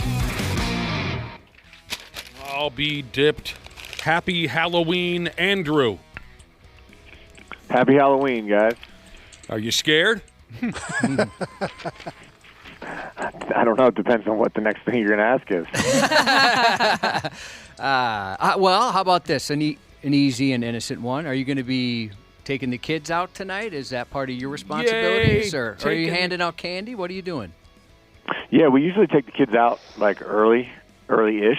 And then, they get tired or they've had enough. So then we head back and we'll hand out candy to kids for the rest of the night. Now, do you have much of a sweet tooth? Do you get kind of excited for tonight? No, I don't. I'm not a sweet tooth guy. Whatever There's a few things I like, but after one or two, I'm over it. Whatever you gather and don't want, you can drop it off here at the radio station. Yeah, Nick has, he and my wife have I've never met two people that have a bigger sweet tooth than those two. And it's come with age. I mean, I liked candy bars and candy just as much as the next kid. But, through my 20s and 30s and 40s and whatnot, I never really, hey, let me get my hands on a Snicker bar or even a cookie. But now that the last couple of years of my life, I'm just a junkie. Yeah, you really are. I can't. It's getting out of control. I don't know what it is. I mean, there's worse habits to have, but you do love that. There's got to be something to it, maybe, with age. It builds a lust for candy and cook. I'm a friggin' animal, and I can't get enough. So, again, Andrew, give us the lineup now in the DePaola family, if you can, if you know all their names. And so go by age and what they're going to be dressed as tonight for Halloween, for the big night, if you can help us out. Ooh, yeah. Grace is my 6-year-old. She's going to go as Tiana from, I think, The Princess and the Frog. Yep. Right? The Princess and the Frog. Josh, you could play the frog in that story. Okay, Tiana from Princess. Grace is going to be a frog, or Princess from Princess and the Frog. Yep, and then Drew, my 4-year-old son, he's going to be Lightning McQueen. Sweet. Cool. Awesome. I don't know that character. Can you help me, Andrew? From Cars, Disney movie Cars. Oh, damn. Okay, cool. Yeah. Yeah, he's a big Cars guy. Yeah. It's very fast. My 2-year-old daughter, she should go as a demon because she's a freaking demon, but she's going to go as Princess Elsa from Frozen. Yeah. Okay, sure. The singing and dancing movie from a number of years ago, sure. There you go. Then my 1-year-old son, Luke, is going to go as Cookie Monster. Are you or your wife planning on dressing up? Do you get into that at all? No, we dressed up for the team Halloween party. We were we were. Oh, you guys will know this, but no one on the team knew who we were. I went as Jimmy Dugan from A League of Their Own. Oh, nice. Yeah. Oh, okay. Tom Hanks' character. Wow, that's very clever. Yeah, it is clever. Mm-hmm. Yeah, my wife went as one of the players. Nice. From the Rockford Peaches. Yep. Great movie. Yep. That was a great character that Tom Ranks. How do you say his name? Hanks. Yeah, I bet some of your 23-year-old teammates were very confused. Yeah. Oh, you baseball players or something? Everyone was just like, "Oh, baseball players." Yeah, sure. More I'm like a coach, but yeah. I'm like, oh, okay. You're a baseball player. We were all quite disturbed by the pictures and videos of your teammate Isaiah Rodgers and his Halloween costume. Hilarious, but somewhat unsettling. You know what we're talking about, of course, don't you, Andrew? I know what you're talking about, and if someone could help me out, because I don't know what he was. I don't know what he went as. Yeah, he was who? The product of a Brazilian butt lift. And I think his wife or girlfriend was the plastic surgeon, right? Wasn't that kind of their thing? Yep. Okay. All right. So, like, no one specific, right? Correct. No, right, yeah. right. Just not a celebrity or anything. He was just a victim or a customer. What word did you use, Josh? A client of a... I don't remember. He's just somebody who got one. Yeah. Had an ass you write home about, Andrew. Yeah, he was a full-figured individual. And his wife was kind of drumming on his bottom during one of the videos. I've seen Nick drum on some big bottoms before. Oh, man. He played butt bongos many, many years ago in studio. Man, something... How big was your kit? 4 or 8 cheeks, 4 girls? You know, do you remember? I think there were 5 girls. 5 in front of me. Andrew, you ever played the butt bongos? Or say that I have. Someone, with your position, is it someone ever came up and pranked you in some way? Gave you a little slap or something? Like in practice, maybe? I'd be lying if I said no. Some of those early morning practices, someone just gives you a good crack on the ass cheek just to wake you up.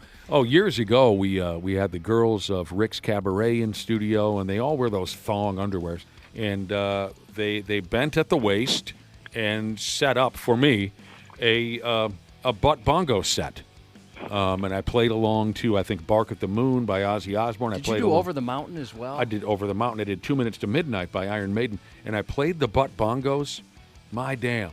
I remember the first time I played that kit, the first time I played the butt bongos, I got down on my knees, of course. The gals are standing and bent at the waist.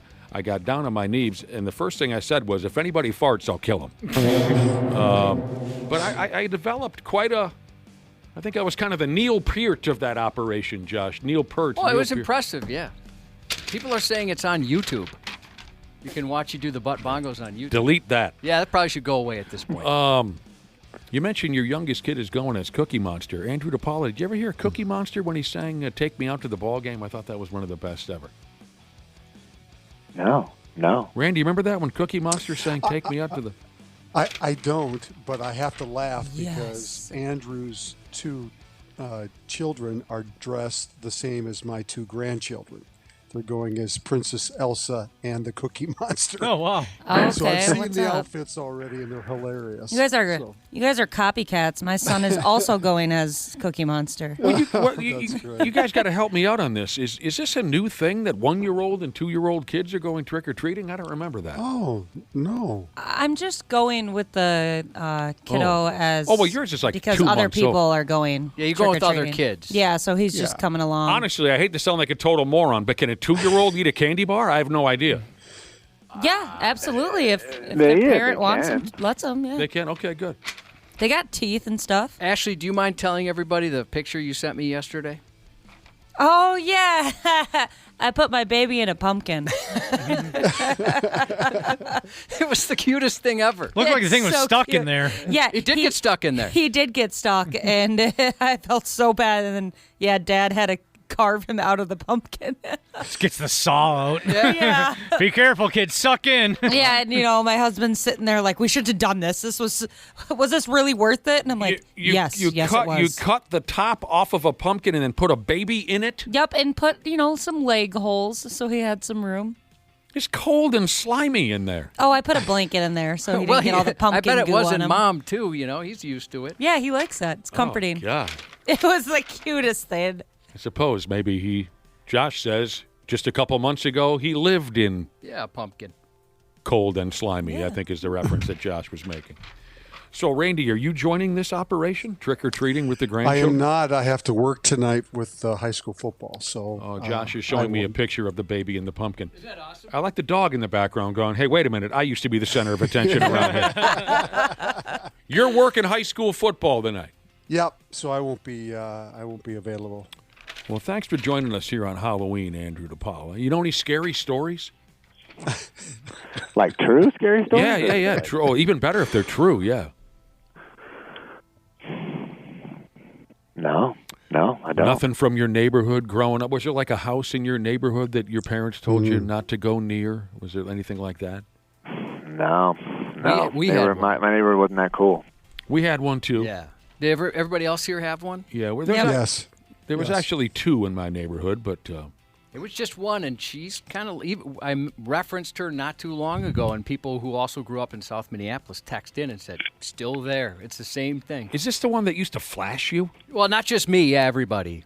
Andrew, she had a nickname, Crazy Mary, and she would go down to like Lindale and 54th, 46th, kind of in that area. She'd walk around, and she had like a mini skirt, basically, kind of like you'd see like a female clown wear or something. It was not normal. Almost like a tutu. Yeah, it was like a tutu. That's a better way to describe it. Okay. And she wouldn't wear anything underneath, and she would bend over all the time. And that was kind of like part of her. And her house was even kind of crazy. So, I mean, so your parents warned you not to go near Crazy Mary. Well, mostly older kids first, but certainly my parents as well. Did your parents know that she was flashing you kids? I don't think she knew that part. She just kind of knew the reputation, or they knew the reputation. Yeah, we had a couple houses that were kind of scary and crazy and creepy in the neighborhood, and our folks would tell us, steer clear of that joint. But, of course, that only drew us more interested in the place. Right. What was going on in your neighborhood, Randy? We had a family that lived on the corner about 6 houses down from me that, the house was completely overgrown with, like they'd never mowed and it was creepy in the backyard. There was like, not like a playhouse, but there was some like little shed in the backyard. And of course the rumor was that kids had died in there and all that kind of stuff. Yeah. It was more talk than actual. but when you were growing up, Yeah. my mom and dad said we don't go down there. It's kind of fun, though. Yeah, when you're growing up, it's kind of fun to have that. Yeah. So people are texting in on Crazy Mary, and somebody said they live 5 houses down from her, and she still does the same thing, wears the same outfit. all She's these still years alive? later. Wow. Yeah, She's still alive. She seemed old back then, but then again, I was a little kid, so I mean, you think every adult's old. It's impossible to tell age when you're that young. Yeah, let me know, is her house still crazy, if you don't mind texting back in. You guys, I could just tell her you. house still crazy? If you saw it, you'd know. I mean, it stands out. We had the I don't house. want to give out too many details, but yeah, you know. If you live in the area, you know. One of the houses in our neighborhood that was, supposed to be scary. It was an old lady living there, and she must have had 35 cats in the damn house. And her entire front picture window, she built a massive cat structure, like a massive cat tree. So I always thought those were cool. When we would sneak up on her property, we would dare each other to go to the door and things like that. When you would sneak up on her property, eventually, all simultaneously, about 35 little cat heads would pop up and go bloop, and they're all staring at you. And that was part of the fear, the crazy cat lady and that whole bit. So, Andrew, no scary stories from your neighborhood. There were no weirdos in your neighborhood.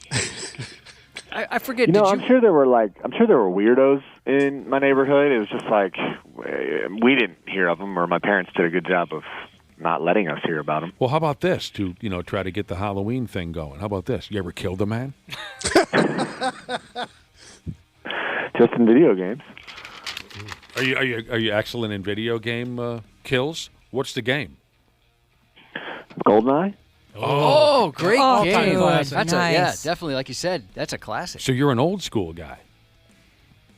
yeah, come on now. Yeah, I don't know these things. I mean, I know that I also loved that game. Loved that game when it came out. What was that, mid-'90s? Yeah, 97, I want to say. And I would jaw jack about it here on the program. Whenever we talked about video games, I would say, they just haven't made one as good as GoldenEye. James Bond, right? Yeah. Mm-hmm. And then Dana over there, who's got, you've got every system, do you not? I got piles of old school video games in my house, yeah. And the systems, too. Mm-hmm. Yep. And so next thing you know, Dana walks in the building with whatever that gaming system was. Nintendo 64.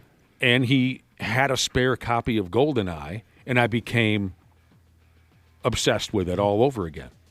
Haven't touched it now in quite a while, but when you passed that on to me, I played it for about 17 straight days. That's awesome, Andrew.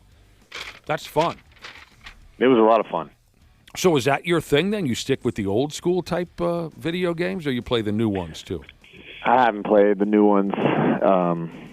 Shoot, I can't even tell you the last time I played like a PlayStation or an Xbox. Yeah, you probably don't have much time. For God's sake, he's got 4 kids. Yeah, that's a lot of kids. 4 kids, an NFL career, and a bagel shop. They'll chew up some time. People are I try to stay busy. Everyone, people love your bagel shop, even though most of us have never tried it. But there are people who have gone.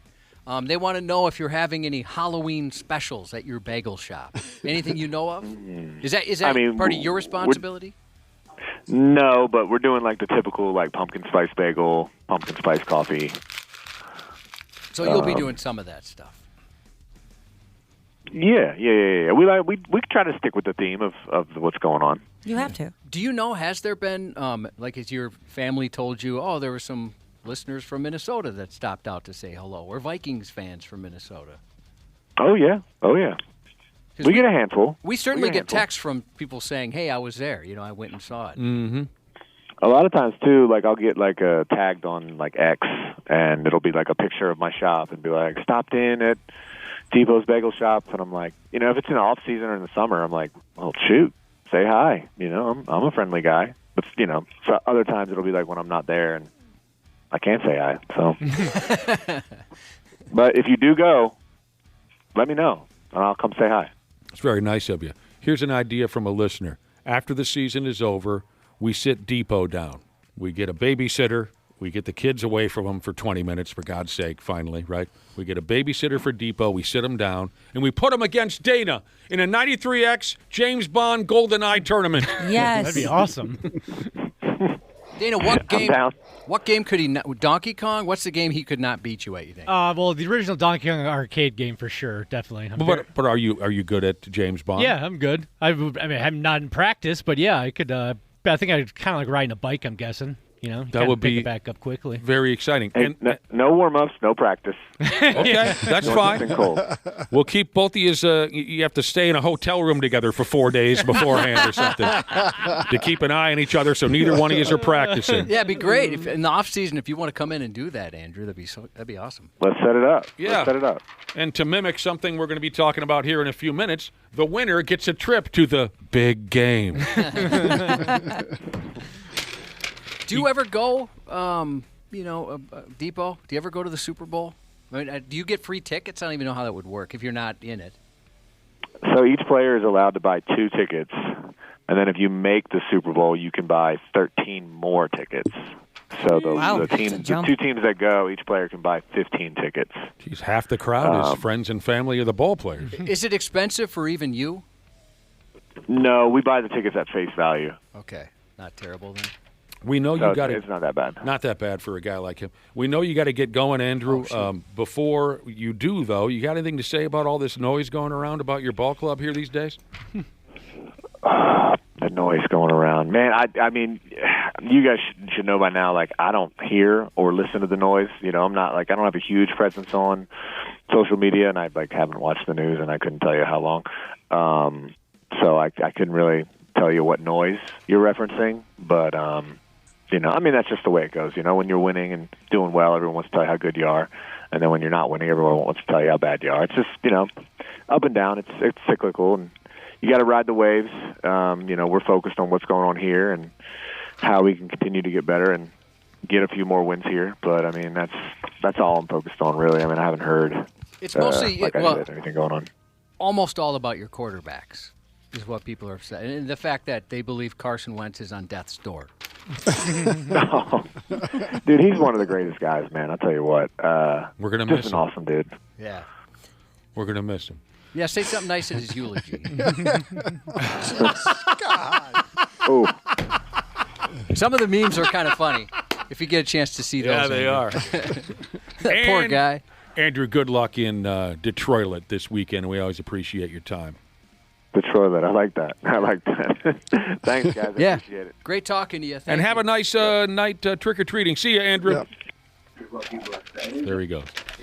Andrew DePaola. What is happening in the background? You got to hang up there, I think. You got to hang up the telephone.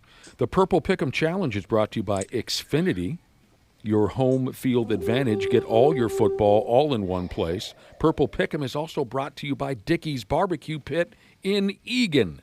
Our Purple Picker this week is Julie from White Bear Lake. Hello, Julie. Hey, guys. How's it going? Morning. Well, we're doing all right. How about you? Happy Halloween. You too. Do you know any scary stories? Not off the top of my head, no. Did you grow up in a neighborhood with a scary house or two that you weren't allowed to go near? I did grow up next to kind of a creepy house. I wouldn't say I wasn't allowed to go near it because, I mean, yeah, I don't think so. This was in White Bear Lake or somewhere else? Yeah, so I grew up in North St. Paul. Oh, that's where Smashley grew up. Hey, did you live next to me? Were we the creepy house? Possibly. I don't know. There was a little blonde girl that lived there. I don't know. Smashley is 28 years old today. How old are you, Julie? I am the big 4-0. I just turned it a few months ago. That's how you do it right there. Happy belated birthday. That's how you do it. You young kid, you, at 40, for Pete's sake. You're just a punk. Thanks for taking an interest in our Purple Pick'em Challenge.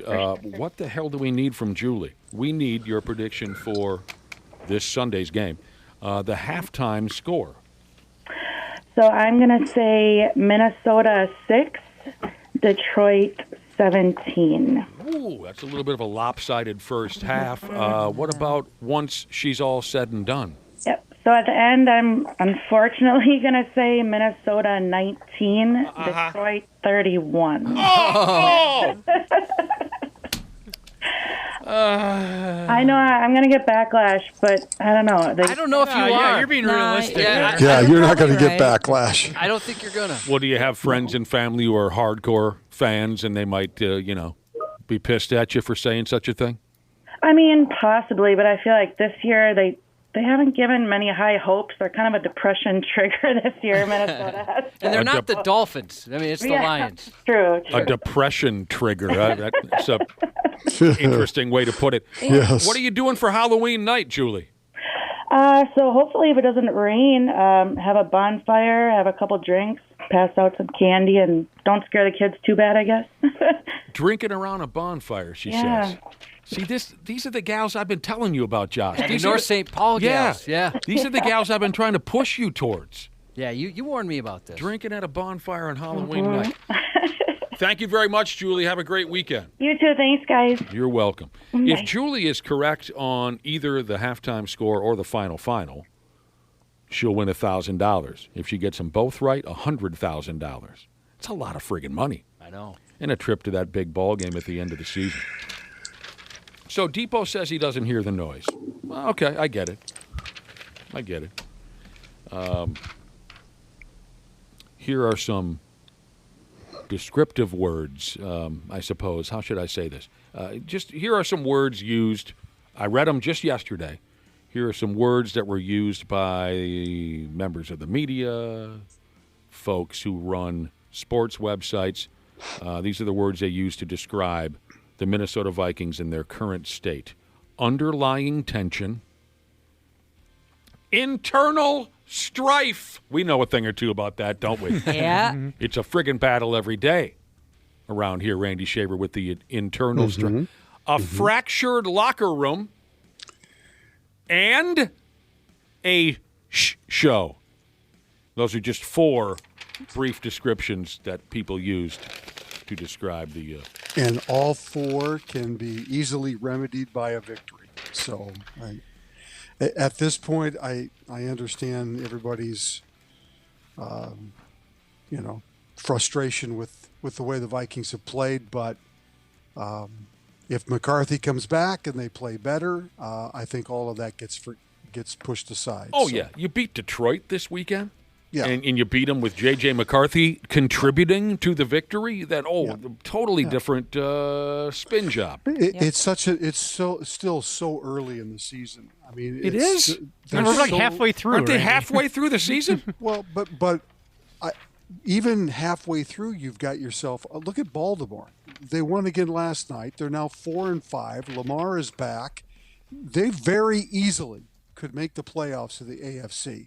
And everybody thought they were dead at 1-5. I mean, it's true. Damn near everyone makes the playoffs. It's a different scene these days. Well, that's not true either, but I'm just saying. A lot of teams make the playoffs. Too many teams make the playoffs. I think it's too early to count out the Vikings. It doesn't look good, that's for sure. But I think we have to give it a little bit of time before we. Okay. All right. Before we count them dead at this point. Hey, if you want to come see Randy and I again this Sunday, we'll be at the Wayzata Legion for the ball game to draw the big winner of our Freeze Out Cancer raffle. Someone's going to win that big freezer and all that carcass. So if you want to say hi, we'll be there. Yep. Yeah, I'll be there too. It should be fun. You're showing up? Yeah, of course. I didn't know that. Yeah, What do you mean, I'll of be course? You miss most events. Yeah, right. I didn't mean to hit the bell. That was an accident. You're right, Randy. The Baltimore Ravens won their ball game last night with Miami. Lamar Jackson is back at quarterback for Baltimore, and the sumbitch tossed 4 touchdown passes. Yeah. Yeah, I think Baltimore, and they're getting healthy on the defensive side, and I think you're going to see them make a run because that division they're in is not very strong. So Jackson makes a world of difference, as we all know, and you're in the division with the Steelers and the Bengals and the Browns. I mean, good Lord, you've got a great chance to win the division. You're only a game and a half out of first place, and there's still 8-9 games to go. So the Miami Dolphins played at home last night and got whooped, and they heard loud booing from their home crowd. So are they going to fire that barefoot hippie that plays acoustic guitar that also coaches the? I'm so if he had lost last week to Atlanta, I think that's when he would have gotten canned. But they won, and they won actually convincingly. Mm-hmm. I just don't know how he survives the season. Probably not. And don't get me wrong, I don't want to see the man fired. I'm just curious if you thought it was going to happen. Yeah, I think it will. I really like seeing the guy. He cracks me up. Josh, doesn't he he's just so unique. Yeah, he is very unique. And doesn't he look like the type where he'd text us and tell us to come over? And then and he says, the door's open. You guys walk in. And we walk in, and he's nude playing an acoustic guitar. Absolutely. Sitting on the floor of his kitchen or something. He's made snacks and everything. Why would you go over if you knew he was nude playing a guitar? Well, we didn't know until we walked in. We walk in, he's nude. He's sitting cross-legged on his kitchen floor. He's playing an acoustic guitar, and he's eating some rice cakes. There's definitely like a hookah in the middle. Yeah. My daughter always says of him that he looks like the type of guy that was only popular in high school with the jocks because he had a pool. Dude,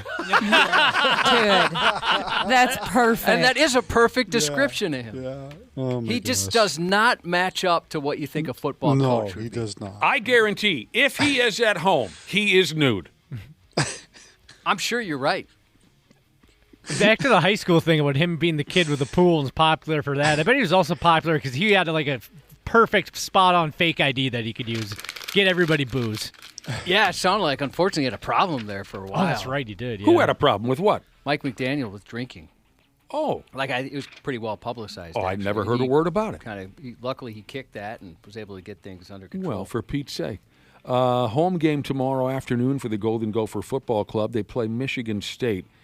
Is tomorrow going to be Goldie's Halloween costume game, or did he do that gimmick already? Does anyone know the answer to that question? Yep, it'll be tomorrow. Yeah, I don't think he's done it yet. It's one of the best shows you can ever ask to see is when Goldie Gopher does his Halloween routine at the home game closest to Halloween. I went to 6 or 7 consecutive Golden Gopher football games around Halloween. just to see his act. Yep, I have a friend, and that's the only reason. Actually, the only reason she goes to any Gopher games is to see Goldie. Yeah, But there's a lot of us like that. yeah, especially the Halloween one. Oh, it's perfect. It's so fun and so funny.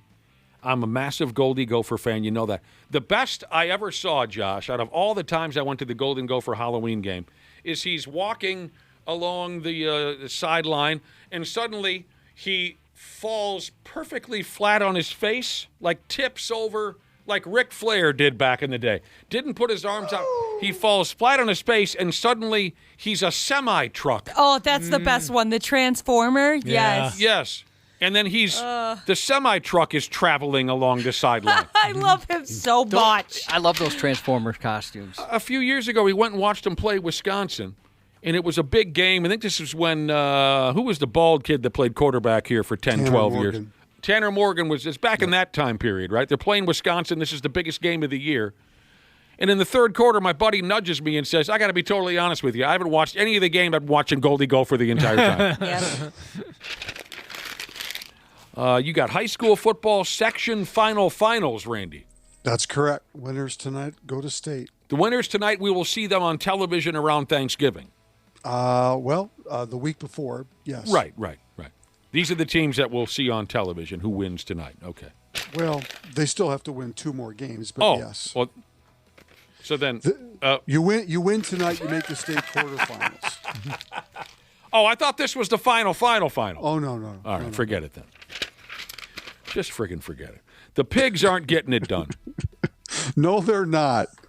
The Pigs are just not getting it done. They took another loss last night. Their 4th loss in a row at home. The 8th out of the last 9 hockey games they've played. The Pittsburgh Penguins beat them 3-1, 4-1, if you believe in empty netters. I watched a lot of last night's game, and after the first period, the Penguins were just a far better hockey club. I mean, sure, the Russian kid scored again, and that's adorable and everything. But overall, they just weren't generating chances like Pittsburgh was able to. They weren't as quick and as sharp as the Penguins, not even on the power play. They were 0 for 4 last night. Got to get the power play going. Yeah. Shoot the puck. I saw our guy Gene Snitsky, the Pigs head coach, John Hines from WLOL. I saw his name on a list of coaches who might be in line to get gassed if things don't get cooking pretty soon. He's showing up on those now, isn't he? He is. The list starts with another old pal, Andrew Brunette, who's been coaching the Nashville Predators, and I think they're in town. The boys play Vancouver tomorrow night here in town, and then after that it's Nashville, Sunday or Monday night. I'm not exactly sure. So Bruno is on the list of coaches who better get their club headed in the right direction or they're going to be goners. Lindy Ruff, who came back to coach the Buffalo Sabres last season, they're not terribly good, so folks are talking about Lindy Ruff getting canned. I would be terrified to have to fire Lindy Ruff. He is not afraid to kill a guy. Deep down, matter of fact, I think he probably has. Lindy Ruff is one of the most frightening men that hockey has ever seen. And it says right here, John Hines, Minnesota Man-Bear Pigs. His first 2 seasons have yielded subpar results, according to the article. The Russian kid is committed to playing here on a record-breaking contract. And again, that's cute, but he's the guy that needs to get this club ready to play and to, as they put here, capitalize on the Russian kid's prime years. Yep. So it sucks. It's not fair. I'd say 8 times out of 10 it's not fair when a coach gets the gas. Yep. But that's the spot he's in. It's the nature of the business. If Hines can't turn things around, it says here. Hire Bob Berglund. You call Bob Berglund. That's right. You call Bob Berglund. Mm-hmm. Right. If Hines can't turn things around, it says here, in the state of hockey. A mid-season firing may need to happen, just like the WWE canned the real Gene Snitsky back 15 years ago. A lot of wrestling fans, because that was a dark day in wrestling history when Gene Snitsky was released from his WWE contract. You steal Bob Berglund out of Saskatoon. You bring him down here and let's go. He's not doing anything up there in Saskatoon, is he? Golden Gopher dudes lost to Wisconsin last night. Those two clubs will play again tomorrow night. It's Halloween in Madison. Yeah. Let's cross your fingers nobody gets in trouble. Yeah. I hope that bus home, it's not half empty, because some of the boys went to jail. Yes. A listener texted in, and thank you for the reminder. A listener texted in to say, please mention that the number 3 rated Golden Gopher Women's Hockey Club plays at the number 1 Wisconsin Women's Hockey Club tomorrow. Tonight and tomorrow. Tomorrow and Tonight was an old Kiss song from their 1977 record, Love Gun. One of my favorites, just for the record. This is it. To quote Jimmy Serrano from the perfectly made 1988 movie Midnight Run, to quote Jimmy Serrano, tonight is the effing night. The Toronto Blue Jays can wrap up their second ever World Series title with a win at home tonight over the Dodgers. They're going to face the Dodgers' best pitcher right from the get-go. Yep. Yoshinobu Yamamoto. The Jays are starting Kevin Gossman. The crowd is going to be sloppy drunk and looking to raise all levels of hell tonight. It's going to be craziness. What were you saying yesterday, Dana? Standing room only seats are $1,800. $1,800 before fees. $1,800 effing. Oh. Yeah, if you want an actual seat, it's closer to $2,500 or $3,000. Wow. If the Dodgers can win, they'll force a Game 7 tomorrow night. But this is as good as it gets right here, boys. Mm-hmm. This is as good as it gets. The Jays are hopeful that George Springer can play tonight. He hurt his forearm banging on a trash can in the dugout during Game 4.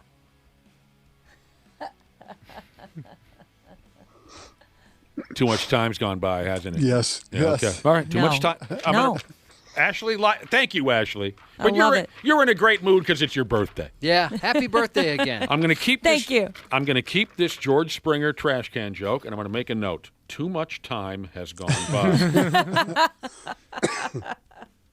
Gone by. Oh, asterisk. Thank Ashley again for laughing. Tonight is the effing night, is how Jimmy Serrano said it in the Midnight Run movie. And that applies to tonight's ball game. Shohei Ohtani, whatever his name is. Someone yelled at us a few days ago because I always say Shohei instead of Shohei. He could be used as an opener-type pitcher or as an outfielder in Game 7, if that matters to anybody. Well, he can do both, can't he? You know what? I'm glad you brought... If he's the opener, he can do both. Yeah, sure. And you know what? There are some baseball people who say they don't think that's fair and a rule should be implemented. Wow, no. I'm glad we brought this up. Do you think because of Shohei Ohtani's unbelievable success, shady as it is, do you think because of his unbelievable success as a pitcher and a hitter, and you can put him in the field, do you think that teams are going to start looking closer into what some of their position players might be able to do on the mound? Well, you've seen position players switch from playing the infield or the outfield and pitching. Yes. Rick Ankiel comes to mind for the Cardinals. Right. You've seen the opposite, where maybe not in the major leagues, but you see a lot of that in the minor leagues as players try to find the best and fastest way to get to the majors. But Shohei is so... Don't do it again, Randy. You don't need to do it again. I know. He's once in a generation. And I don't... As much as you want to try to find a player like that, I just don't know if they exist. That's not what I mean. I'm not looking for a guy to match Shohei Ohtani. Mm-hmm.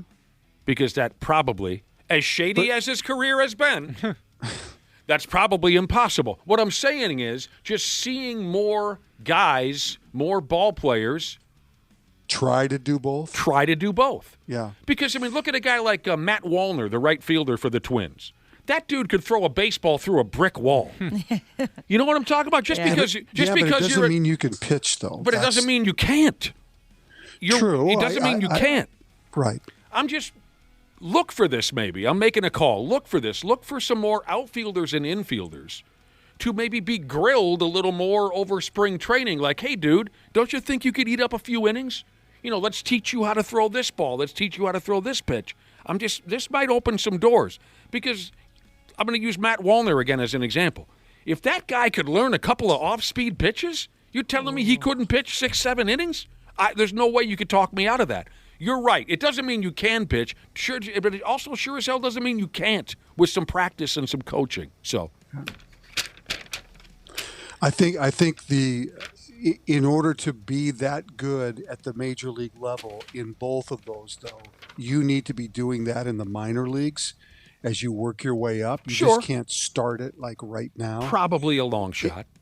So that's what makes it even more difficult, because now you have to have teams agree that you're good at both to allow you to work on both.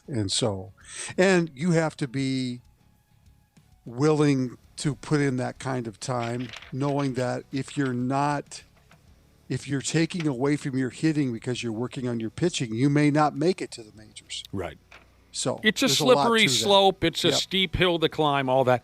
By the way, Josh, I'm being texted now because I said 6-7. Has it come to this? No. I noticed that. Stop it. We're adults here. What are you doing? I said. I was going to make a reference to it, but you didn't seem like you were in the mood. I said, don't you think that Matt Wallner could pitch 6-7 innings? And everyone's texted in saying, Nick said 6-7. It's a phenomena. It is. It's 6-7. We might even be able to talk about 6-7 a little later on in the show. What's happening with managerial hires in the big leagues? I'm not saying I'm against this, but it's certainly different. The Giants hired a dude with zero experience, a college coach. The Angels hired Hawaiian Punch. He's never managed a damn thing before. The Orioles just signed a dude to skipper their ball club that has zero experience. And now the Washington Nationals have hired a 33-year-old kid named Blake Butera. No relation to Salvatore Butera, is he? He might be his son. Blake Butera has agreed to be the new manager of the Washington Nationals. He's 33. He'll be one of the youngest managers in baseball history, and the youngest in more than 50 years. And he has zero experience at the major league level as a manager. Was he in their organization doing something, though? What was he doing here? He was previously the director of senior player. He worked with the old folks. He was the director of senior player development with the Tampa Bay Rays. He played in the minors. He was a manager in the minor leagues, single A. Okay.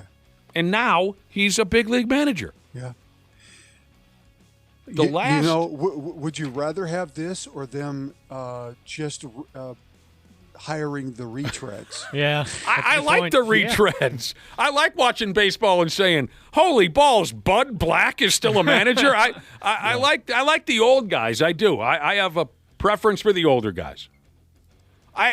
Go ahead, Blake Butera, whatever your name is. I hope he does wonderfully. This is just really odd to me that so many guys are being hired and they're brand new to the situation. Timberwolves' next opponent will be the Charlotte Hornets tomorrow night in North Carolina.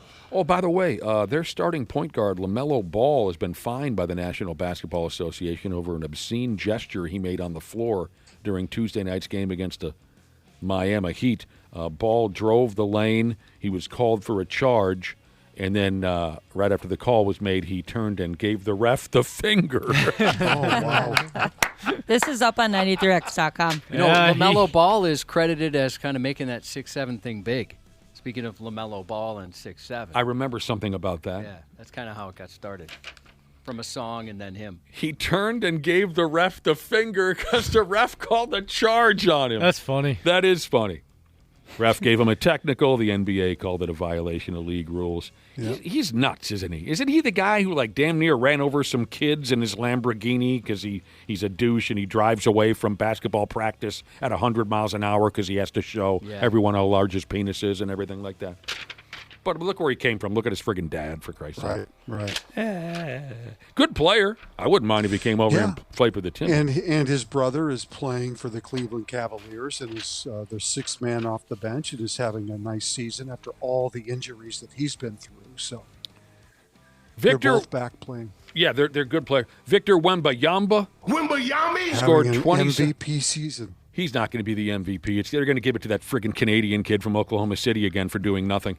Victor Wembanyama scored 27 points last night. The San Antonio what do you call their ball club, Spurs. Josh? The Spurs. Spurs. They beat Miami. Everyone's beating Miami. And Wembayamba's ball club is off to their best start ever. They're 5-0. They were never 5-0 with David Robinson. They were never 5-0 with Tim Duncan. Good young roster that's playing well. Mm-hmm. And Wembayamba's a likable guy. Wembayami? I just want proof he's not an alien. Yeah, he doesn't give you much, does he? Kind of looks like when you could create a character in basketball games and you could just make them outrageously Yes. tall and weigh 109 pounds. Right. So. That's his deal, right? Yeah. Though, the alien. Uh-huh. I got to admit that I kind of like Wembayamba. Yeah, I like him. And finally, Randy Shaver, before we let you go, the Women's Basketball Hall of Fame announced that rightfully angry Minnesota Lynx head coach and president of basketball operations Cheryl Reeve is going into the Hall of Fame. Nice. Deserves it. The press release that they sent out was like 3 pages in order to list all of her accomplishments. Oh, she's amazing. Yeah. Many accolades, Dana. Mm-hmm. Your bio is much shorter. It is. It's a Post-it note. Well, I mean, you got a long list of employers that have fired you. Kind of looks like a CVS receipt, like the world's saddest. Oh, man. And I hope when this Cheryl Lynx gets inducted, whenever that Cheryl ceremony. Reeves, you mean? What did I say? Cheryl Lynx. Cheryl Reeves works for the Lynx. I hope when she has her time at the podium, I hope she goes after the referees all over again. It's like an old, angry. It's like an old school WWE shoot promo, just speaking off the cuff. She's not afraid to call out the obvious, and that is the fact that professional basketball referees are the worst referees in the entire world. Yeah, I like how she's very outspoken, that's for sure. Randy, have a great Halloween this evening. I will. You guys, too. Be safe. We will. Of course. Don't eat all the candy in one sit down. I'm going to eat all the candy. Yeah, I'm going to. Tummy ache and a up. cavity. That's what I do with candy. I'll check for razor blades, and then I chomp it up. Have fun covering your high school football. We'll talk to you on Monday. See ya. See you, Randy Shaver. I'll actually see him on Sunday, but we covered that already. We'll be back with more here on the Half-Assed Morning Show in a couple of minutes. Half-Assed Morning Show. 93X. You podcast listeners are smart. We say that all the time around here. Much more intelligent than your average listeners. That's why I know if you haven't already scheduled your furnace tune-up with my friends at Standard Heating and Air, you're going to do so soon. Appointments are booking up fast, so get something scheduled with Standard today. You can save $30 on a tune-up if you act fast. Keep a little walking around money in your pocket. Enjoy the show, pals of the podcast, and schedule that tune-up today at standardheating.com.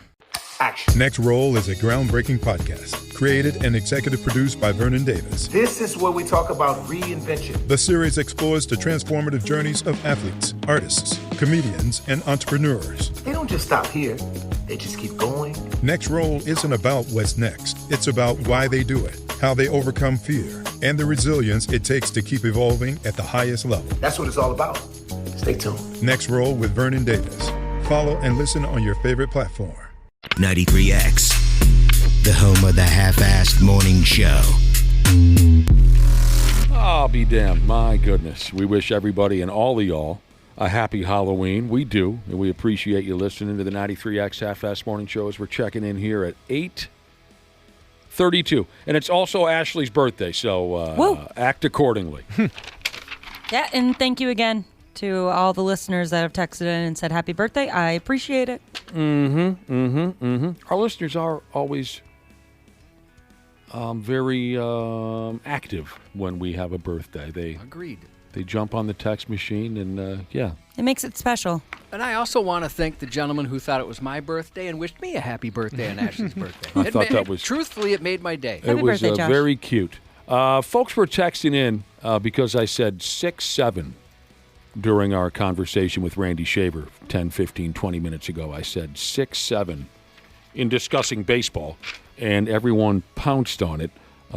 Did you folks know this? Dictionary.com's word of the year. They've already decided the word of the year for 20 and 25. We still got a couple months to go, but they've made up their mind. Dictionary.com's word of the year is 6'7", despite the fact that there is no actual definition. It's not really a word. Yes, there's some controversy surrounding this. It's not actually a word, and it has no definition. Everything is 6'7". My son and his buddy, they're going as 6'7" for Halloween. My son found out that he is 5'7", which is 67 inches, and now all of his buddies love it. Everything 6'7". How do two kids go as 6 and 7 for Halloween? They're just dressed. One's dressed as a 6, one's dressed as a 7. That's how it's going to go. Like tonight. in the shape of the number? I haven't seen the outfit You don't yet. know the... They went and got it yesterday. Okay. You're right, though, about the teachers, Josh. Even in elementary school, my wife, she can't handle it anymore. She's losing her minds. They've had to alter math lessons to take out, 6 plus 7 and things like that because it's everywhere. And yeah. One kid will just go 6 and everybody else will just go 7. It's one of those things where, certainly a lot of trends come and go, but this one has exploded and it's driving people nuts because how much it's happened. Schools are banning it. As you mentioned, they're trying to alter things. I'm trying to be very careful with 6 or 7. I certainly jumped on it at home for a while. You've been using it on the radio quite a bit. I've been calling it out a little bit just to mostly annoy folks. Helicopter fixer, she has said she has to drive bus, and it's bus number 67 for work, and it's awful. Oh, no. So this is a slang term that kids can't stop using. The irony of it being named Dictionary.com's Word of the Year is that it is meaningless. Or maybe it's not. I don't know. It is and isn't, right? It is and it isn't. You can use it for anything, and it's used for anything. People are texting. It's even younger folks. I guess I'm just familiar with it because middle schoolers, but younger kids are doing it too. Okay. It says here a kid would tell you that it came from a song, and the song is called Doot. Doot. There's 2 of them there. Doot Doot 6-7 by a feller named Scarilla. But even Scarilla can't explain what it means. Dictionary.com defines it as a viral, ambiguous slang term that's largely nonsensical, but say it can mean so-so, average. Or 6-7 can mean this or that. In general, they say it's an example of brain rot slang. Brain rot slang. Is there any chance, Josh, there's a list on the internet, or Dana, whoever's got a computer, can someone find some other examples of brain rot slang? I've never heard that term. Yeah, absolutely. I'm interested in hearing some others, if they're available. Brain rot slang is a term intended to be playfully absurd. Sure. And I've heard all these at my house. Okay. Skibbity. Oh, that's what we're talking Riz, about. Okay. Sigma, no cap, bet. Right. Okay. So Huzz, Chuzz, those are a couple. Yeah, yep. So there's nothing new. Brain rot slang is not new. I've just never heard that term before, but now I understand. Okay. Yeah. Rosalie said her youngest, their teacher, made him write 67 times for saying it in class. That's creative. That's so funny. Got banned from school. When I was in school in that age, the DX crotch chop was what got banned from school. We weren't allowed to do that. I enjoy that a lot more than saying 6-7. I'm proud of my generation. They banned yoga pants at our school. Here's somebody that is going nuts because their work number ends in 6767. Oh, no. Telephone number. Yeah. It's taken over the world, and there will be no survivors. Congratulations to Scarilla. Congratulations on the song Doot Doot. And LaMelo Ball. And congratulations to LaMelo Ball, and congratulations to all the middle schoolers. You have accomplished something that's never been done before. A nonsensical word without a definition has made it into the dictionary. For Pete's sake, it may likely never happen again. Yeah, hopefully not.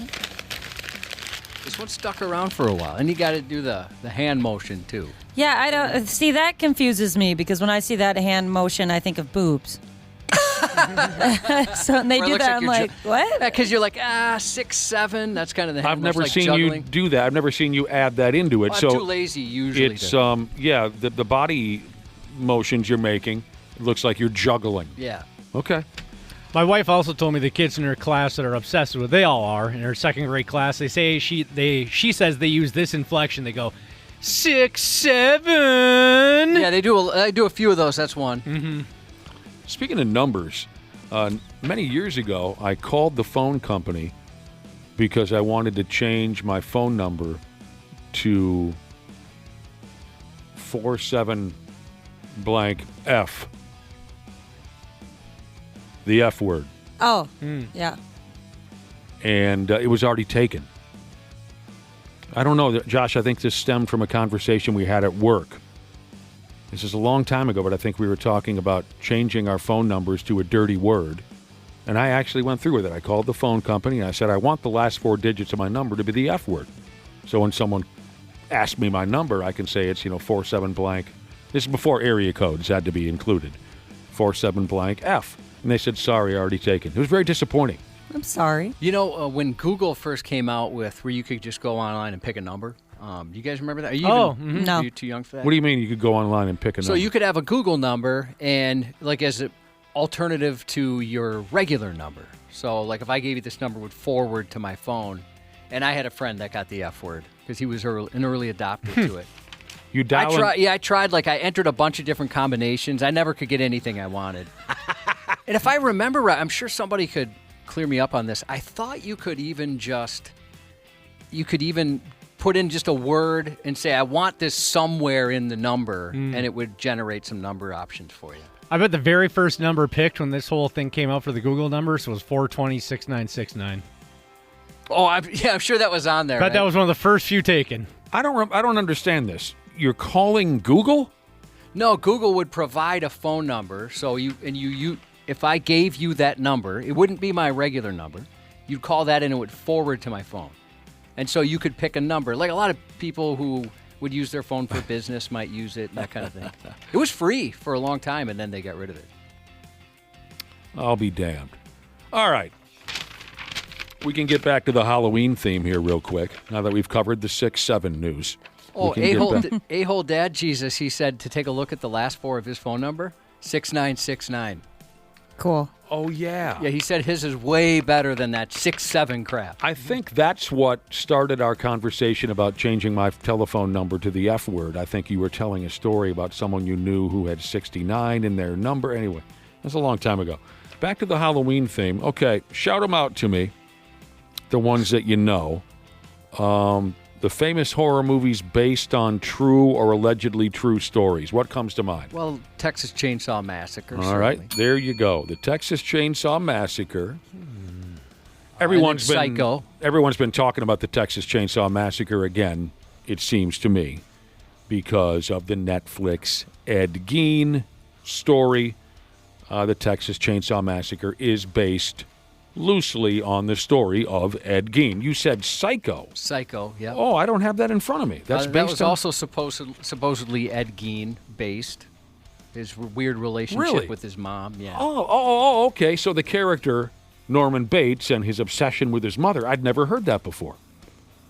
And by the way, Josh, I know you want to cheer me up today because it's going to be a tough day later at my household. But Josh, I know you want to cheer me up. But if it's pictures of Anne Heche's beehole, I've already seen You've already seen those, Yeah. yeah. You and Chris Griffin. Right.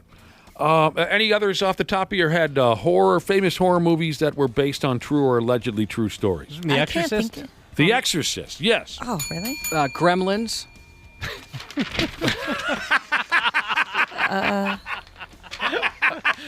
Is that not? No, they don't mention it here at least. That Gremlins was based on. Attack of the 50-Foot Woman? Is that? Josh, we'll have a talk after the show. You're right about The I'm Exorcist. losing the crowd. 1973. Best horror movie ever, I think. I have a feeling I'm going to be surprised about the things on this list because that always, I guess, just goes over my head if it's based off of a real story or not. What do you mean it goes over your head? I didn't know The Exorcist was. I didn't know Psycho was. I just assumed people just came up with these movies. What about the witch one? Blair Witch? Did you believe? I was told it was real. I saw it before it came out. A friend of mine was in the movie industry, a.k.a. managed a Hollywood video. And so he got us an early screening of it. And he told me, he's like, dude, this is all true. And there was people promoting the movie saying, this is true footage. This is a real thing. Really? So and the movie was a little different. It was actually better, the one we saw. They edited some stuff out.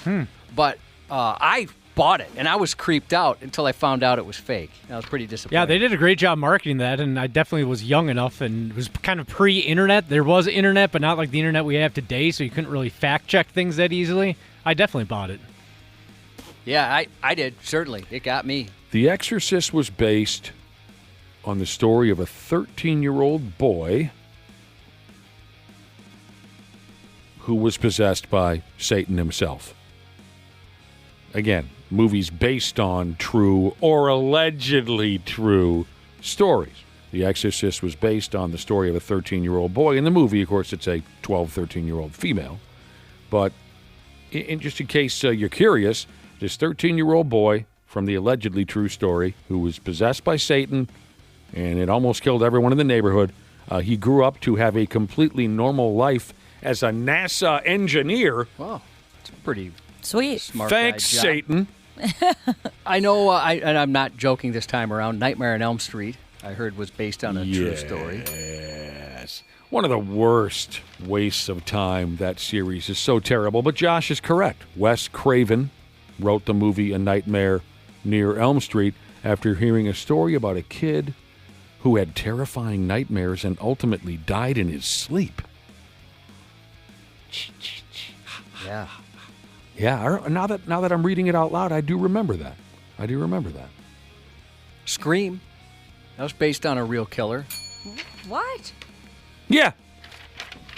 That's right. Blowing my mind already. From 1996, The Scream, based on the story of the Gainesville Ripper, who killed 5 college students in Florida in 1990. Half-Assed Morning Show, 93X. Oh, it's absolutely unbelievable. We were talking, and you know how we get.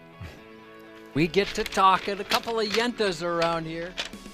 We were talking about horror movies, famous horror movies, based on true or allegedly true stories. And there's plenty of them. Some text messages came in on our Luther Bloomington Kia text line on some other horror movies that our listeners at least believe were based on true stories. Jason X, where he goes into outer space. Yep. True story. Another listener says The Iron Claw. It was so bad it scared me. If that's from Up at Alien versus Predator. True story. According to H/R and stuff. Jesus. True. Now, this is interesting. Not a horror movie, but a listener said the gruesome scenes from Fargo were based on true events. I don't have any information beyond that, but we're talking about throwing somebody into a wood chipper. They're claiming that was... Did not know that.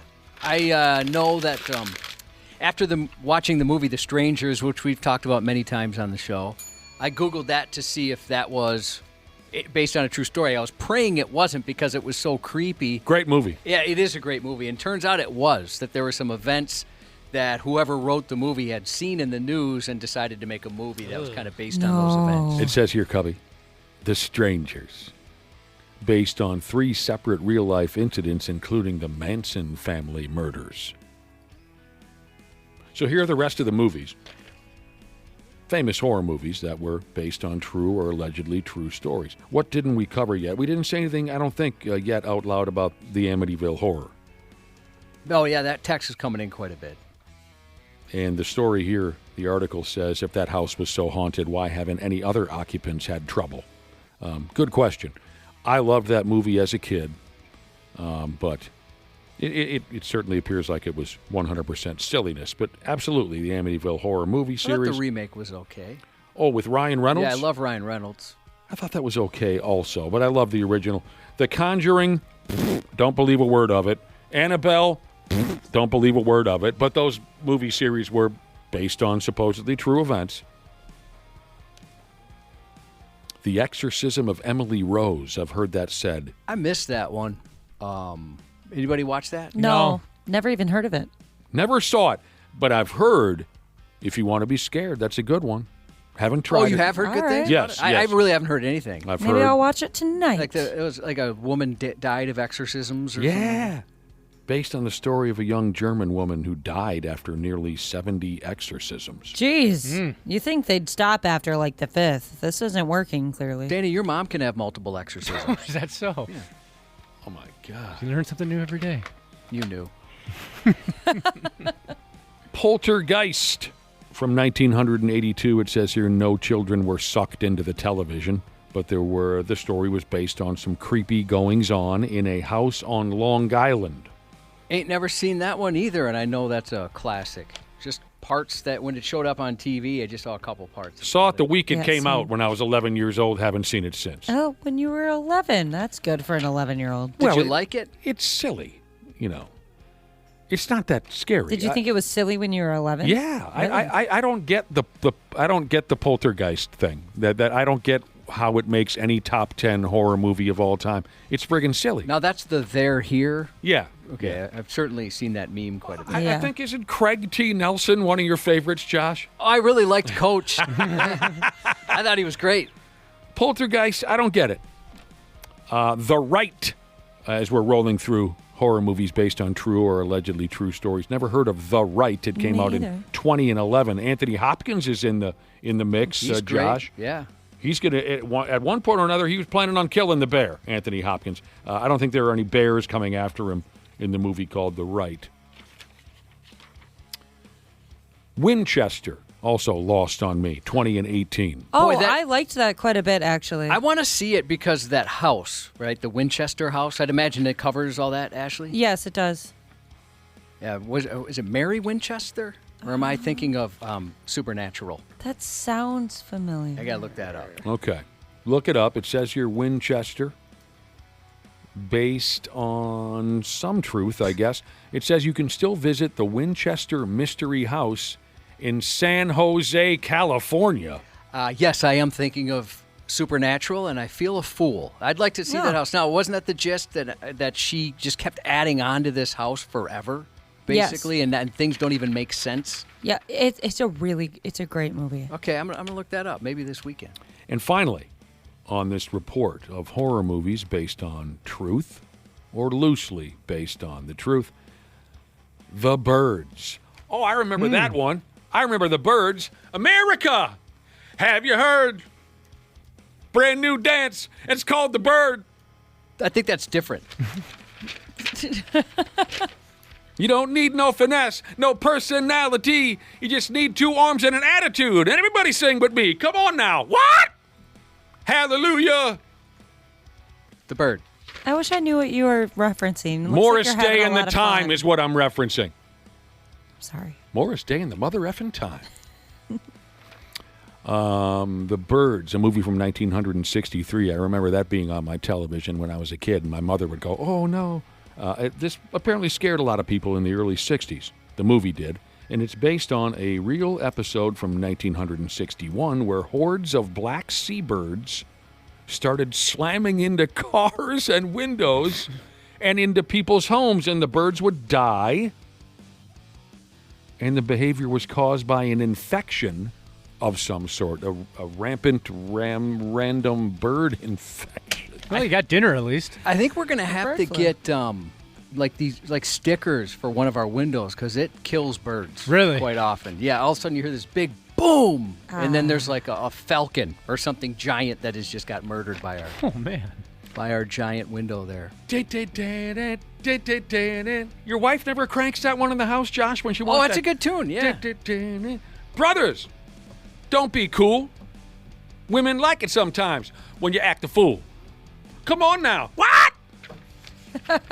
Hallelujah. It's a great live song. If you get a chance to hear The Bird by Morris Day and the Time live, what does he say at the end? Yeah. Something like, you ain't got to go home, but you got to get the hell out of here. Is how he closes out that song. Great live band, The Time. Oh, you've seen them live? I mean, I've seen just videos of them live. On video, yeah. I've never seen them in person. I'd love to see them. I wish I would have seen them in person. All right, happy Halloween, everybody. We got to get the hell out of here. Happy anniversary Sunday to DX Jesus and DX Jesus. Happy 50th to Texter 93 Jesus. Fiber Plowing Jesus sends a happy birthday wish to Grandma Edna. 80 years old today, guys. Wow. Happy birthday, Grandma. Happiest of birthdays to Nuke Med Jesus from Makes True Whisk Old Fashions Jesus. Happy birthday to Samantha and Pagel from Tim Norton. Shout out to Haley turning 21 tomorrow from Male Hucker Jesus. And to our young friend, new mom, One of the greatest people I've ever been lucky enough to know / fear for many, many years. Happy birthday to the little sister I've always wanted, Ashley. I hope you have a great birthday. Happy Halloween to everybody else. Talk to you next week. Half-Assed Morning Show. 93X. You podcast listeners are smart. We say that all the time around here. Much more intelligent than your average listeners. That's why I know if you haven't already scheduled your furnace tune-up with my friends at Standard Heating and Air, you're going to do so soon. Appointments are booking up fast, so get something scheduled to Standard today. You can save $30 on a tune-up if you act fast. Keep a little walking around money in your pocket. Enjoy the show, pals, of the podcast, and schedule that tune-up today at standardheating.com.